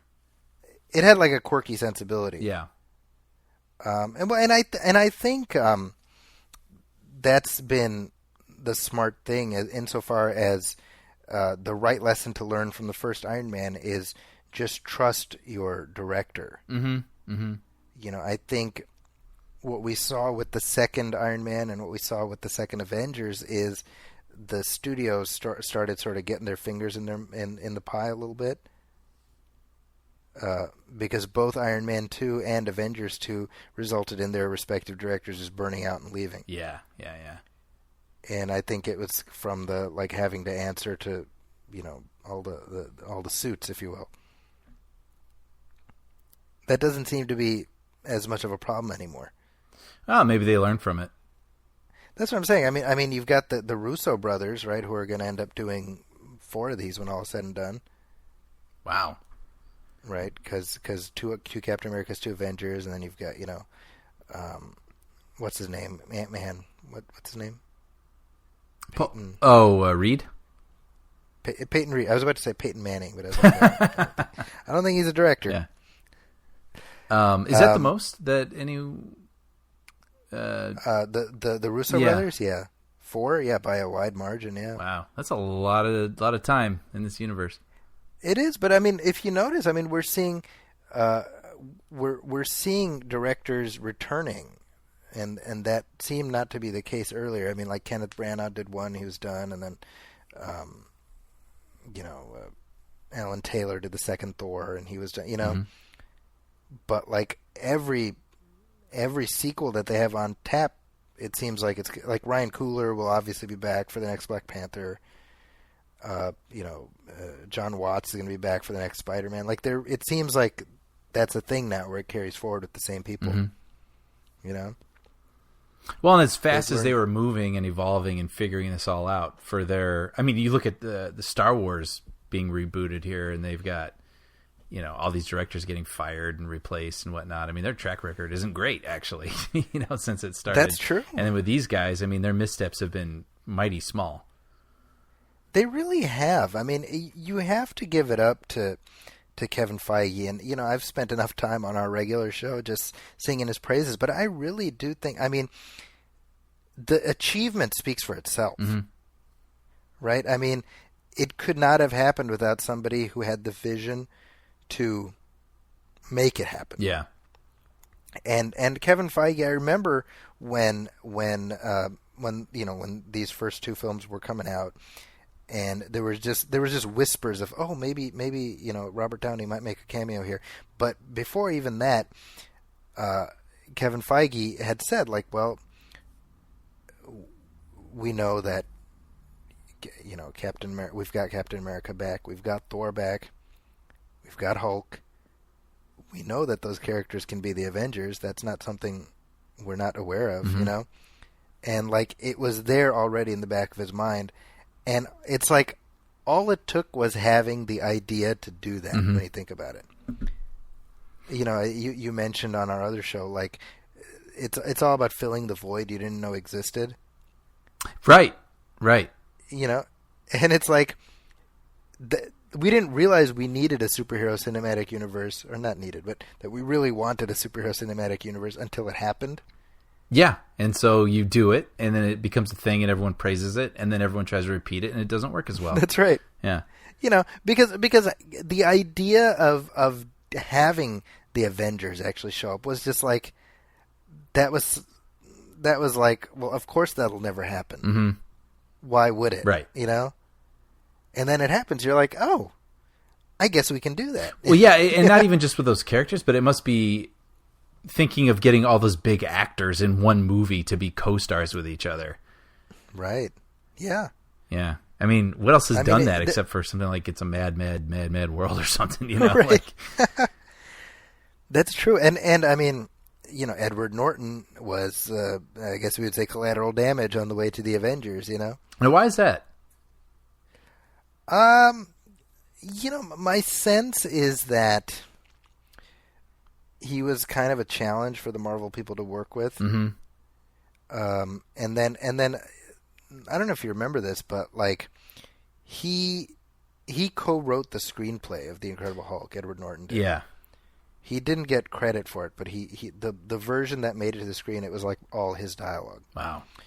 And there were cuts that were made to bring down the runtime and also make it more action packed, and he was upset by that. So specifically, there was like an opening sequence where we see Bruce Banner try to kill himself. He puts a gun in his mouth, and he turns into the Hulk before, like the Hulk won't let him die, basically. And that was cut out. I would say for obvious reasons it was cut out, because kids are probably going to watch this movie, Yeah. I don't want to see that. Yeah, right. And it's a deleted scene. You can see it on the Blu-ray, and it's kind of like whatever. It's fine, but I don't think you lost anything by cutting it out. But he refused to promote the movie. I don't know if you knew that. Oh, see, I've forgotten all this. Wow. Yeah. Okay. Like there was a promo tour. He did not go on. I think he did one promo appearance on Jimmy Kimmel, like in a skit. And the Marvel people were like, you know what, F this guy. Yeah. Yeah. And they put out a statement. Like, I remember, because this is, we're talking now summer of 10, when, the casting is going on for Hulk. And it all happened very quickly. They're like they didn't give him a chance to say no. They were just like, we don't want Edward Norton. Mm-hmm. And they're like, we want a partner who's going to work with us and who's a good collaborator. Like, it was very, I remember reading it being like, rare, their statement. And Edward Norton put out a statement where he's like, it was my pleasure to play the Hulk and to be one of the people who got to be, like, it was a very magnanimous statement on his part. Mm-hmm. But from that to the announcement of Mark Ruffalo was less than a week. Wow. Well. And by all accounts, and maybe this is something you've heard, but Louis Leterrier, who did Incredible Hulk, he has said, my choice was Mark Ruffalo, but Marvel wanted Edward Norton. I believe it. I mean, well, and then he worked with him next in Now You See Me, which I was... that lends credence to that idea. Yeah. Yeah. Yeah. Louis is a good guy. And yeah, in fact, by the way, Brian, in the Avengers... Ruffalo's Banner talks about how he tried to put a gun in his mouth and the Hulk wouldn't let him. So the Ruffalo Hulk is meant to be in same. case there's any doubt about it. He is the same. It's just a different actor, but it's the same way Terrence Howard and Don Cheadle are playing the same guy. Yeah. Because they also Ruffalo Banner mentions how he broke, the Bronx or whatever last time he was in New York, and that's a reference to the Incredible Hulk movie. I gotta watch that one again. I haven't. That's another one I haven't seen since it first came out. The Hulk. I feel like it's underrated. Mm-hmm. I still think it's a good movie. I think it does feel somewhat tonally incongruous with the rest of the MCU. Mm-hmm. So it does stick out a little bit, but just as like a formative piece of it, I think it's really important. Yeah. I do remember seeing, again, the little cameo that Robert Downey has, and that just blew my hair back. Because, again, that was the first time we'd ever seen anything like that. Yeah. And to have someone as Where big as Robert Downey Jr. just popping into another movie like, yeah, this universe is connected. I know. MBD. That's something. Yeah. It was amazing. And I do like the fact that William Hurt as General Ross, they actually did bring him back in Captain America Civil War. Oh, yeah, that's right. To tie that movie in a little further. I believe, and maybe this will be maybe this comment will be out of date in like 2 weeks after Avengers, but I believe Liv Tyler is in Avengers Infinity War. Get out. That's what I have read. Oh, that'd be really cool. Yeah. But again, we'll find out. Yeah. Okay, well, never mind this commentary. Now, this right here, Jeff Bridges here, he says, Tumara tofa sirf yehe. And you see it right there. That means this is the only gift that you'll get. Mm-hmm.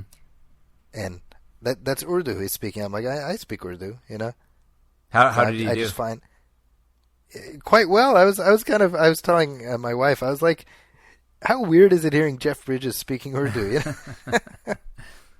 My kids were like, did he just speak Urdu? That's awesome.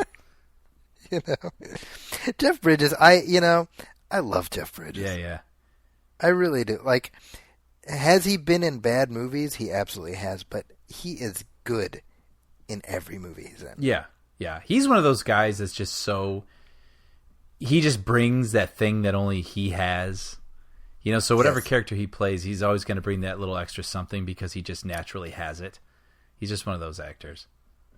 Well, he has a moment in this film, which I'll point out when he gets to, which is just one of my favorite bits of Jeff Bridges-ish delivery. Okay, yeah, point it out. I'll point it out when we get there, yeah. So this is a nice piece right here where she's pushing back on his crusade because she's kind of saying, oh, this is just kind of, you're not serious about this. But I mean, I think it's all of these character moments that really make the rest of the stuff work. I'm reminded of like in Batman '89. We need that bit where Vicky Vale comes and sees him in the Batcave. Yeah. That's important for not just that relationship, but for us as we go into the third act. Yeah, try to get them to confront their... Yeah, I mean, not just their relationships, but just what are the stakes, what's involved. I mean, that scene in Batman '89. I mean, it's a great bit of acting for Michael Keaton. Mm-hmm.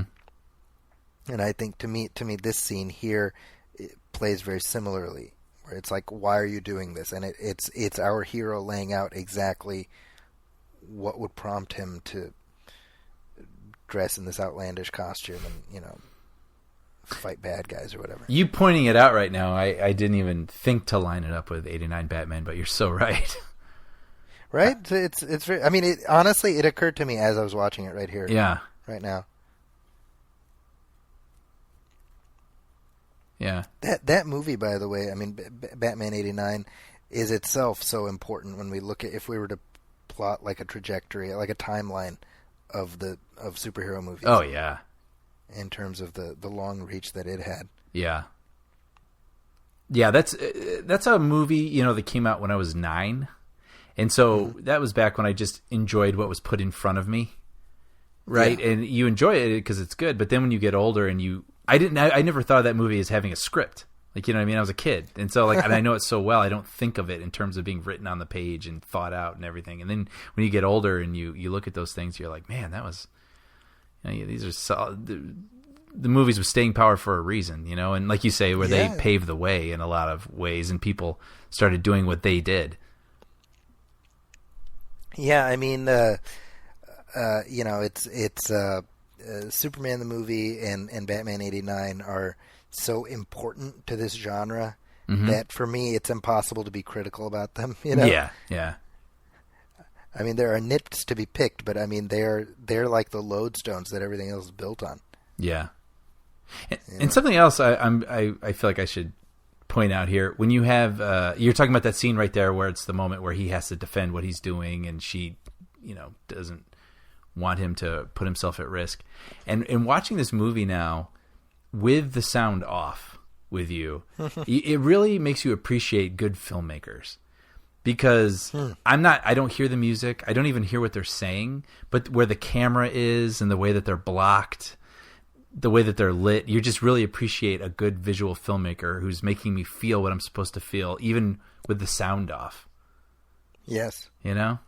And Favreau, it's really true. He's a good filmmaker. He is, and we've seen that in the stuff he's done since the Iron Man films. I mean, you know, notwithstanding Cowboys and Aliens, which I think was kind of a misstep for him, but it's not a badly made movie. Yeah. It's just not a particularly good movie. You know? It's funny. My brother and I were literally talking about that movie about a week ago, and we were saying it's so disappointing because the concept is like so up our alley. You know, I mean, the cast, you know, the past dealing with like UFO. It's great, and it's such a great filmmaker. It's so disappointing that for some reason that just didn't come together. Well, and the idea that you're going to team up Daniel Craig and Harrison Ford and just kind of have it sit there, you know, that's disappointing. But I mean, you look at Jungle Book. I mean, that movie had no right to be as good as it was. Yeah. You know. Yeah. The only reason I'm looking forward to Lion King because the guy that's making Jungle Book's making Lion King, then it's going to be something. You're not kidding. Yeah. You know, I do like, by the way, that Jon Favreau has remained involved in the MCU. It's not like he got frozen out. So, to what degree? Can you tell me? I don't really know. Well, I mean, he obviously continues to appear as Happy Hogan. Sure. I mean, was there ever a point where he sort of dropped off creatively? Or stepped out, I should say? I think that his creative involvement has been over since Iron Man 2. Oh, okay. He is an executive producer of the Avengers franchise. Oh, I was going to ask, which makes sense. Yeah, it's almost like a finder's fee, you know? Right.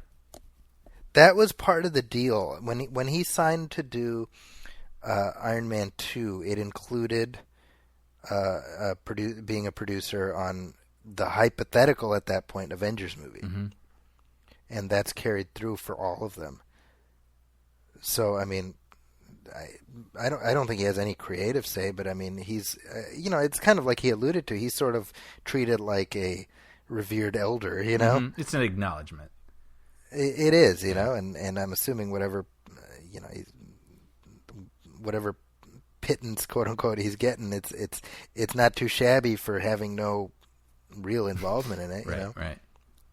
But I like the fact that, for example, in Spider-Man Homecoming, Happy Hogan was just as present throughout the story as Tony Stark, you know? Mm-hmm. Mm-hmm.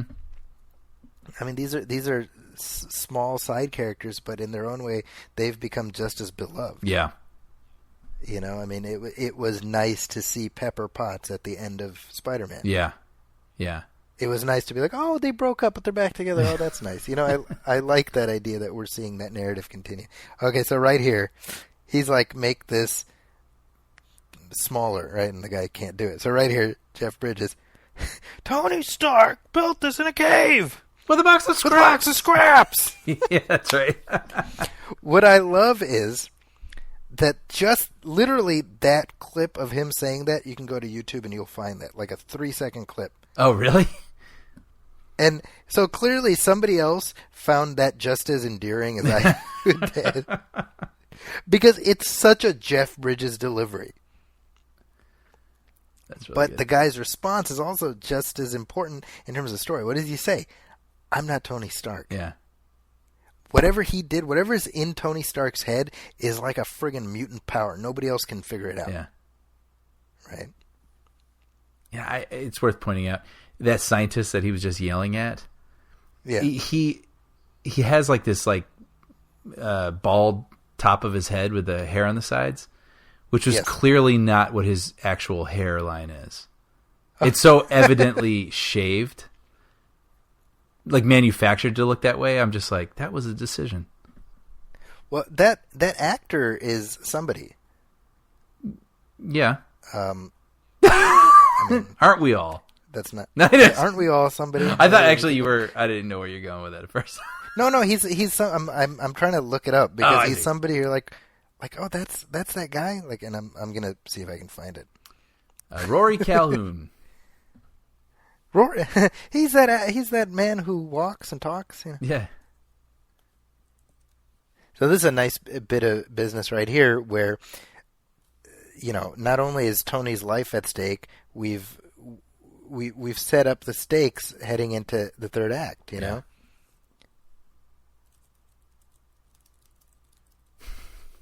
I'm just realizing He's smart. He's so evil here. Ugh. Yeah. Wait, did you figure out who that guy was?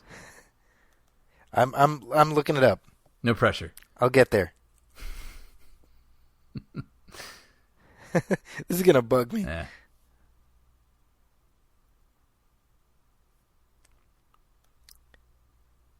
So what was your reaction to this movie when you first saw it? Now you went in with no expectations. You had no idea what the comics were.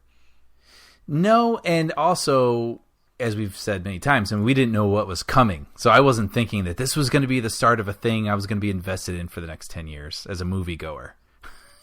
Like this was Right. just... so I'm sure, if I remember right, I knew it was going to be a big superhero thing, and I thought it probably felt fresh. Because I like things that are a little more grounded. Yes. We've covered before, even when you have the fantasy and sci-fi elements, and this is right up my alley. Like you say, where the first half is just they spend so much time making sure you feel like you're on planet Earth, and then they get to push it in the second half, and I like stuff like Right. that. So and it's just entertaining. Yeah, it's. I mean, it really does hold up even this many years later. Yeah, and now that I'm thinking about it, also, we haven't seen a crap load of visual effects yet. No, Really, right? It's kind of like when you read about Jurassic Park or Back to the Future or something, and they're like, Back to the Future only has like 16 VFX shots, and you're like, what? Right. It feels like it's like 10 times more, but it isn't. And similar with Jurassic Park, the CGI shots are way fewer than you think in that movie. And I'm realizing that about this one right now. Yeah, it's efficient. Yeah. Well, it didn't need them. Like, it didn't need to dazzle you. Like, the story's dazzling. The characters are dazzling. Right. You know? The characters are compelling. Yeah. They're effective.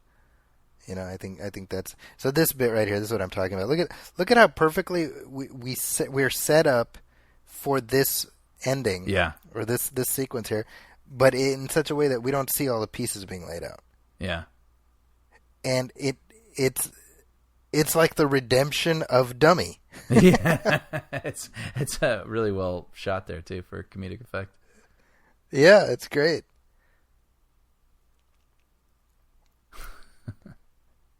So now he's got his suit, but he has an imperfect reactor. So to your point from earlier, there's your ticking clock. Yeah.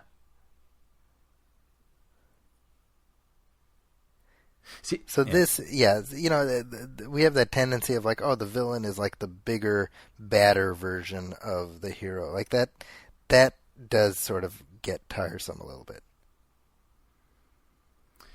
Yeah, I think what I remember about this movie, the battle starts to get a little weary for me, or I get a little weary about it. But it's like the drama's there. You know what I mean?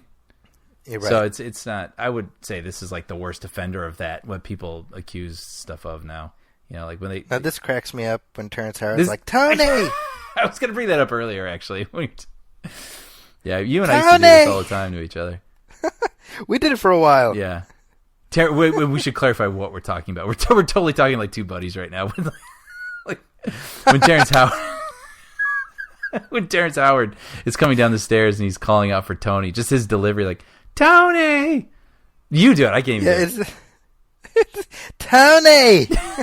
We used to do that for years to each other. We really did. We got probably like 3 solid years of mileage out of that. Maybe that's why they fired him. Yeah. Kevin Feige was saw fine the until rushes. That day. And everyone with their headphones Feige on. saw the rushes and he just started cringing. Wait, what? Feige was cringing when he saw the rushes. Yeah, I was gonna say they're on set at like Video Village with their headphones and just like, ugh. Like at the same time looking at each other. Oh, poor Terrence Howard. Oh, sorry, pal. Well, he's got Empire now. I love her line here. Gwyneth Paltrow. She's like, "What is it? It's like a little device that you're gonna put there, and it's gonna explode like the way she says it. Like, how do you know that?" It's funny. Like that definitely goes to what we were talking about earlier. That they were probably improving a lot of the dialogue as they were going. Right. You know, it definitely feels like that. So this here is meant to set up, Rhodey becoming War Machine. Right. I think I remember you Because, of pointing course- that out to me the first time I saw it because I didn't know. Yeah. So he takes off, and then we very deliberately we get this bit where the camera pans over to the other suit of armor. Right there. There we go. And then he says, "Next time." And of course, that's just a lot of bitter irony now if you're Terrence Howard. Right. Right. And it's interesting because the character of James Rhodes was introduced in the early part of the 70s, but he actually didn't become War Machine until the early part of the 90s. Oh, wow. So he was around as basically Tony Stark's right-hand man for right around 20 years. Wow. And then the character, the War Machine armor was a separate suit of armor that was like Tony Stark's Iron Man suit. And then in the comics, he faked his death because his like nervous system was going through a total shutdown, so he had to heal. So he fakes his death and he leaves his company and the suit to Jim Rhodes. And that's when Jim Rhodes became War Machine. So then previous, was he just sort of like Tony Stark's inside, man on the inside kind of thing? He was the man in the chair, yeah. You know, and like I mentioned earlier, I mean, there was a while there where he briefly became Iron Man while Tony Stark was healing and stuff, but he didn't become a separate superhero until much later, you know. And there was a cartoon show. There was a cartoon show in the 90s where it was, it was Iron Man and War Machine. War Machine was in fact voiced by James Avery. Really? From the Fresh Prince, yeah, and Tony Stark was voiced by Robert Hayes. Really? You know Robert Hayes, right? Yeah, and he was really a great voice. Honestly, like when I read those comics from the 80s that I grew up with, I hear Robert Hayes' voice in my head. Interesting. I'll have to look that up. I'm kind of curious. Yeah, and in fact, there was an Iron Man cartoon in the 60s that I mentioned earlier with the theme song. Iron Man's voice was John Vernon, who was the dean in Animal House. Oh, that's funny. Yeah, so very different from Robert Downey. Yeah, much older. Yeah, and more kind of, very sensible. Yeah. And it's funny because ever since these movies started, I mean, there have been a handful of animated versions of Iron Man, and whoever they have doing the voice is like trying to sound like Robert Downey. Right. But it doesn't sound good. Yeah. You know? So this here is kind of what we were talking about, where it's just a lot of CGI. Yeah, it was kind of cool, though. I like it when he ripped through that truck right there. Well, it's just funny because this feels relatively sedate. Yeah. in comparison with some of the other stuff we've seen. Yeah, maybe that's why I like it. I think that's part Save of the family in the car. The stakes are somewhat relatable. Yeah. They run him over. Now, in a little bit, we're about to get one of Brian's favorite tropes in these movies, which is, of course, the blue beam shooting into the sky. Oh yeah, it was there from the very beginning, wasn't it? It's essential, right? Someday I'm gonna like do my research and I'm gonna figure out the whole history of the blue beam in the sky. Find out where that began, where it's going, what it means for all of us. What it means for all of us.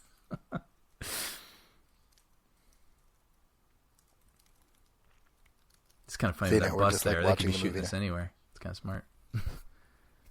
I mean, this looks like L.A., right? I mean, yeah. This could easily be like L.A. Center Studios, where you like have that fake street. You know what I mean? Like you put a big bus and it's blocking a lot of scenery. Yeah. Remember in The Matrix, the sequel, where they built like a whole mile of freeway just to blow up here. That was in the Bay Area. Crazy. Okay, so check it out. So I've been digging this up. The scientist. Yeah. It is. Hold on. I just want to confirm this before I say it. Yes. So the scientist who says, "I'm not Tony Stark," he is an actor named Peter Billingsley. Oh. Who you may recall as Ralphie in A Christmas Story. Yep, and he is a producing pal of Jon Favreau's. Exactly. So they're like, all right, we're going to make you look like someone else. That was bugging the crap out of me. I've just spent like 10 minutes trying to find that out. Yeah. That makes a lot of sense now. It really does. So we were talking about seeding the story, right? We saw earlier about how the higher Iron Man went in that earlier armor, it was icing up, right? I mean, look at how they lay out the pieces of the story in such a way where it doesn't feel like a cheat. Yeah. I haven't seen this in a while, and I just remember how I remember it and what I've heard other people say about it over and over. But I don't know, this third act's not really. Bothering isn't the right word, but it's not the way that I remember it. Like it's certainly not egregious to the extent of like a Suicide Squad or something. Not at all, actually. And like you said, I mean, all that's happening right here and the way that he figures out how to defeat him, like you said, it's all seeded. This isn't just nonsense. Yeah, and that's right. I appreciate that the movie works hard to make every plot development feel like a logical development of what came before. Yeah. Yeah, this is like really solid. I mean, up to and including the manner in which he contrives a way to defeat Stain, which is using that giant arc reactor. Which, again, as I mentioned earlier, I mean, the movie has just laid it. It's there. It exists in the world of the film. Yeah, Yeah. And the kid from A Christmas Story is working on it. That's right. I've never thought of this before. I'm going to think about it every time now when it shows the inside of his mask, and that his mask isn't that big. It's totally true, right? But this all looks pretty good. I mean, the smoke and bullets and whatnot, but the suit, like, I can't tell if it's CG or a practical thing they're doing. No, I mean, as I said, especially in this first movie, it's damn near seamless.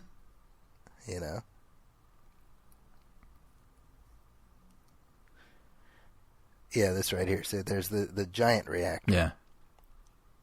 And I just love that this whole idea of the arc reactor has become sort of part of our collective vernacular, Right.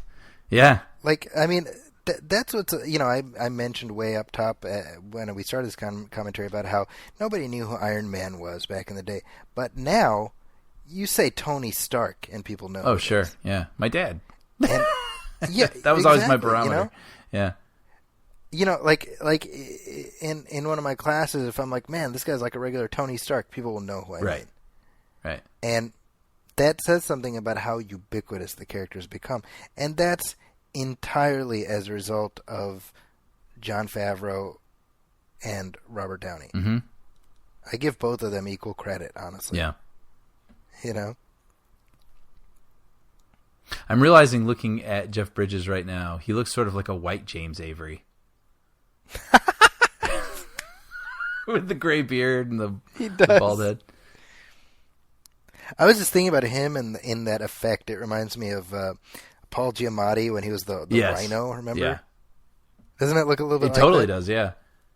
I wonder if he felt ridiculous. Like Giamatti? Or Jeff Bridges here? Well, both, yeah. Yeah, I just saw a bit of that recently. He's like, I'm the Rhino! Yeah, it's pretty crazy. That was unfortunate. Yeah. What were you saying now? No, I was just saying right here, this moment, as we lead up to his finally defeating him. I mean, I like the fact that it's, you know, Tony has his arc is such that he's at the point now where he's willing to sacrifice his own life to defeat the bad guy. You know, Yeah. Like we've gone on this journey with him. It's, you know, I made the connection to Doctor Strange earlier. You know, that's something that I really like about the third act of that movie, where the whole movie is Doctor Strange. Not even the whole movie. Well, yeah, to some extent, the whole movie is about him being selfish. He wants to get the use of his hands back, right? And then the resolution of the film is him willing to lose again and again and again forever, as long as it'll keep the Earth safe. Yeah. So there's his arc, you know, and so we see that here to some extent. Here it comes, Brian. Wait for it. There it goes. There's the blue beam. Come on. Shoot into the sky, blue beam. Yay. Did we miss the blue beam? Where'd it go? Did we miss it? It happened. Oh, yeah. okay. I thought it was going to happen again. I was getting excited. Yeah, I was hoping for like a second win, but no. Yeah. But that one wasn't that, but that one made sense. That was like a reaction to some sort of explosion. You know what I mean? It wasn't like some sort of ominous bad things are happening signal. Yeah. That's right. Wow, geez. You know, so worth pointing out here, right? I mean, the movie introduces the mechanism by which to include what was the status quo in the comics forever, which is what? Iron Man is Tony Stark's bodyguard. Nobody knows who Iron Man is. He's a secret employee of Stark Enterprises. But in actuality, Tony Stark is actually Iron Man. That was the case forever. Huh. Right? And so the movie itself, right here, that's he's handed that as the rationale. And when you think about it, the movie could have just run with that. But instead, right up top, they're like, no, we're not going to do the secret identity thing anymore. And that's, when you think, I mean, that's like one of the most basic superhero tropes that the Marvel movies have, with the exception of Spider-Man, entirely abandoned. I wonder if it's because we've seen it, and they're like, let's not do this whole misleading, this person's catching on, this, like, let's just forgo all that. Possibly, you know? And then, you know, shortly before the movie came out, the comics had you know, they had revealed Tony Stark's identity. But I mean, you know, certainly for as long as I read Captain America, nobody knew Steve Rogers was Captain America. For the longest time, Thor had a secret identity. I mean, you know, it's weird how. See, I didn't even know that. Everyone, yeah, like Thor's deal was that he would hit his hammer on the ground and it would turn into a walking stick, and he would turn into this mortal doctor who walked with a limp. Oh, interesting. You know, but did he still have the physique? No, he was like normal. Oh, okay. Yeah. So, you know, again, it's one of those basic things about the comics that the movie universe has almost entirely abandoned. Yeah. You know, but even think about it. Even Spider-Man. What do they do at the end of the Spider-Man movie? Oh, Aunt May finds out he's Spider-Man. Right, yeah, that's a good point. Yeah. You know. Wait, did Thor have an unrequited crush in the comics? How can she love me? I'm a doctor who is lame. Yeah. Yeah, that's all I wanted. I just wanted to hear you do it again. Yeah. A blind doctor who is bald and has they needed to just combine all. I have a limp. Yeah, it was literally like that. You know, that's funny. I need to find those panels and send. I would love that. Yeah, yeah. You could create a whole montage of those. Wait, so what was your reaction then in this movie when he just outs himself right here? Well, you know, the beauty of it is I was like so on board with everything up to this moment that by the time we got here, it definitely wasn't like, oh man, why'd they do that? It was like, okay, if you guys think that's worth doing, go for it. Mm-hmm. You know, it was like that. And I'll tell you, Brian, I don't think that philosophy towards the MCU has ever changed, which is if you guys think this is the way to do it, sounds good to me. Yeah. Well, did you have like an awareness at the time too that this was coming from like the real deal people and not just like suits who were operating under the Marvel name? No, I did. Yeah, because there was the whole Marvel story group and everything. I mean, there was a sense that this was the first time Marvel was making their own movie. Mm-hmm. And, you know, at least for me, that was kind of a big deal, you know. Mm-hmm. And it's weird to look at the road leading up to the MCU because the MCU is so dominant. But, you know, this is 2008. Look at the 10 years before this movie, right? You had Blade, you had X-Men, right. You had Spider-Man. You had all these movies that had to really lay the pipe for this universe to happen. Yeah. You know? Yeah. People forget that Blade is really where Marvel started at the movies. Huh. You know, I don't think I've seen a Blade movie. You've never seen any of the Blade movies? Really? Yeah. That's kind of interesting, actually. I'd be very curious what you think of the first Blade. Yeah. Which one did Guillermo del Toro make? He did the second one. Okay. Yeah, which is, I mean, look, I haven't revisited those movies in easily more than 10 years at this point. Yeah. But anyway, real quick, going back to the whole thing where this is like the real deal Marvel people making their movies now. I mean, it's a whole other thing, too, where it's one thing to make a comic book or like a novel or something. That's one medium. And then movies are a whole other medium that require completely different, you know, set of understanding, right, about what translates and whatnot. And so but Brian, yeah, I mean, story is story. Right? Well, I was just gonna say, yeah, but I don't think everybody can make that crossover, and some people just haven't, and it's just it speaks to it's a testament to their ability to do that. I think here's the key. I think what you've had with these films is a group of people involved who recognize what is at the core of these characters. Mm-hmm. What is at the core of their appeal, you know? And, certainly for me, I think I'm probably more familiar with their comic iterations than most people. But I look at these movies and I'm like, well, they're not chapter and verse of the comics. Mm-hmm. They are different. But I recognize the characters I'm seeing on the screen as the ones that I read in the books. Yeah. I recognize, and I would say more than any other character, Captain America specifically, is like that's the Captain America from the comics, the way he acts. Huh. That's pretty cool. Whereas, like, you look at Robert Downey as Iron Man, and it's like, well, that's he's put a spin on it. You know, and I like it. I like that spin, but that's not 100% the character that I read growing up. Mm-hmm. Not in a bad way. You know? Yeah. But this is different, you know? Like the Joe Pesci speech at the end of Lethal Weapon 4. Yeah, you're like Froggy. Then I met you and Roger. And you're not better friends than Froggy. You're just different. Just different. Yeah. I'm just looking here. Additional editor Michael Tronick. I worked with him once.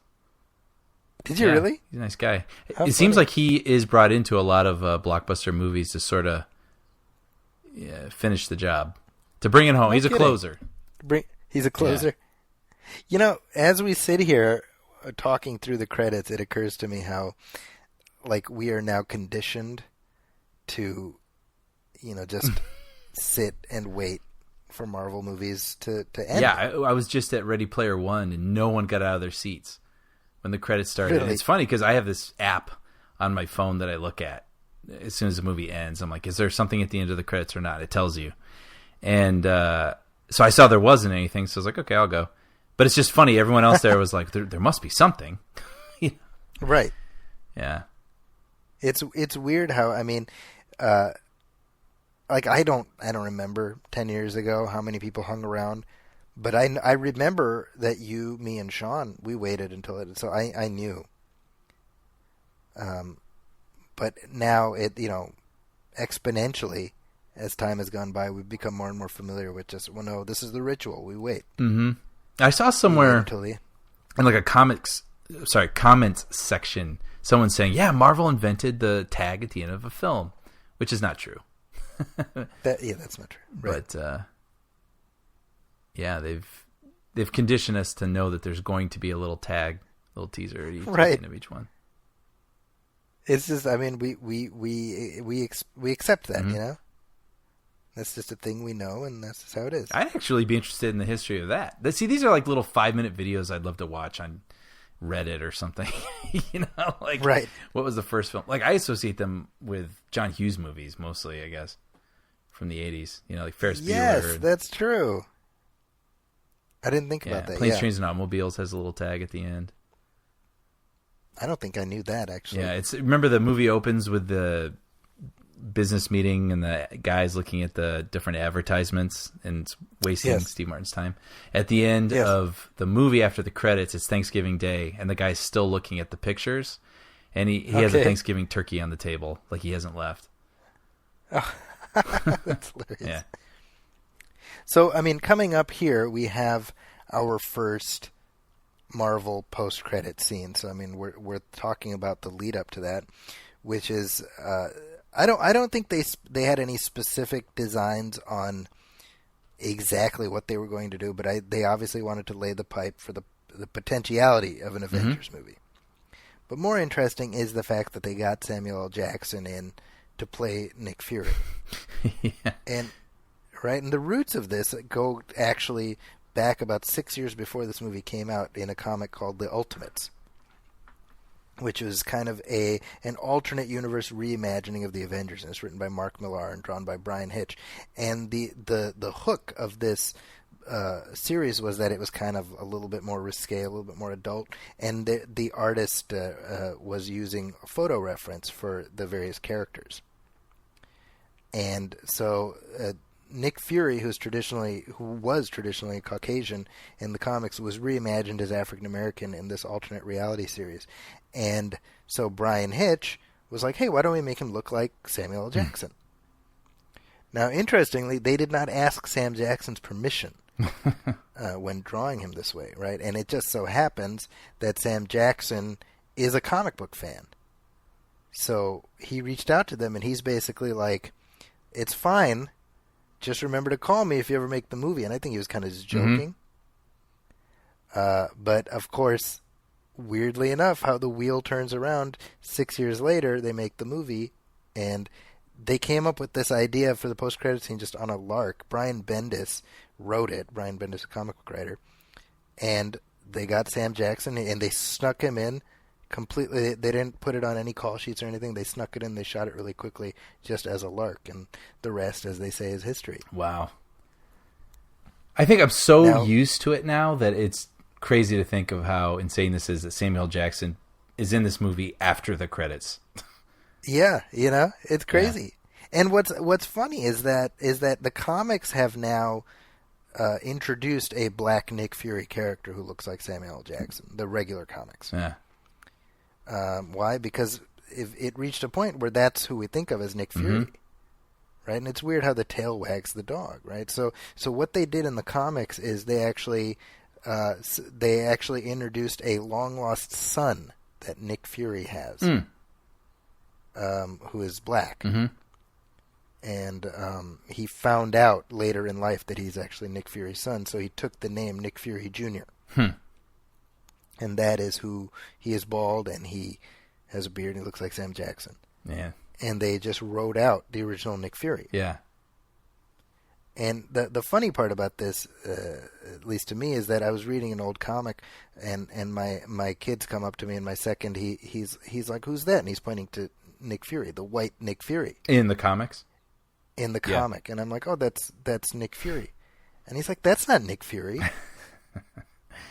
And I'm like, "Oh, yeah, that's actually Nick Fury's dad." Oh, okay. And that was enough. Yeah. Oh. Okay. And didn't David Hasselhoff play him once? David Hasselhoff played him in a TV movie written by David Goyer. Wow. Yeah, and it is garbage. It is an objectively terrible piece of crap. So we did not miss out on some great cinematic masterpiece. It aired on Fox, I think, once, and that was the end of it. Wow. Okay. After Alien Autopsy. Yeah, exactly. It was a double feature. Yeah. So, Brian, that was Iron Man. Yeah, man, that was fun. Wow, we just talked through that entire movie. We talked through the beginning of the MCU. Yeah. So, folks, we hope you enjoyed listening to this track. We certainly had a fun time reminiscing, going back to our own experience, just 10 years ago as this whole thing started. So hopefully this provided a fun little lead-up as you get ready to watch Avengers Infinity War. Yeah. I appreciated hearing you share it. Like you say, you got all this insight into the comics and whatnot. It's kind of cool hearing all about it. Well, yeah, hopefully you found it beneficial. Certainly it was coming off the top of my head. So, but as we wrap up this track, like I mentioned up top, we've got a lot of fun tracks coming up, including in just a few weeks, Star Wars Episode 2: Attack of the Clones. Oh man, so get ready! Keep an ear out for that one. We'll try to be kind, right? What do you think? Sure. We said that going I was into. just gonna say. we had good intentions going into the Phantom Menace, so fingers crossed, right? But if you have any questions or comments for us, please send them our way, facebook.com/moviefilmpodcast, or email us at moviefilmpodcast@gmail.com. And you can find me at my website, zackiscorner.com. That's ZAKIS Corner. That's also my Twitter, so feel free to message me and whatnot. And, of course, Brian's work can be seen via Puppy Dog Pals on Disney Junior, right, Brian? Yeah. True enough. Thanks, Brian.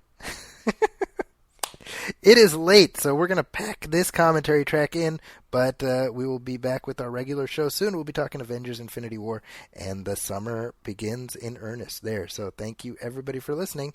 We'll catch you next time. Welcome, friends, it's the Movie Film Podcast. Movie Film Podcast, enjoy the show. Zachy and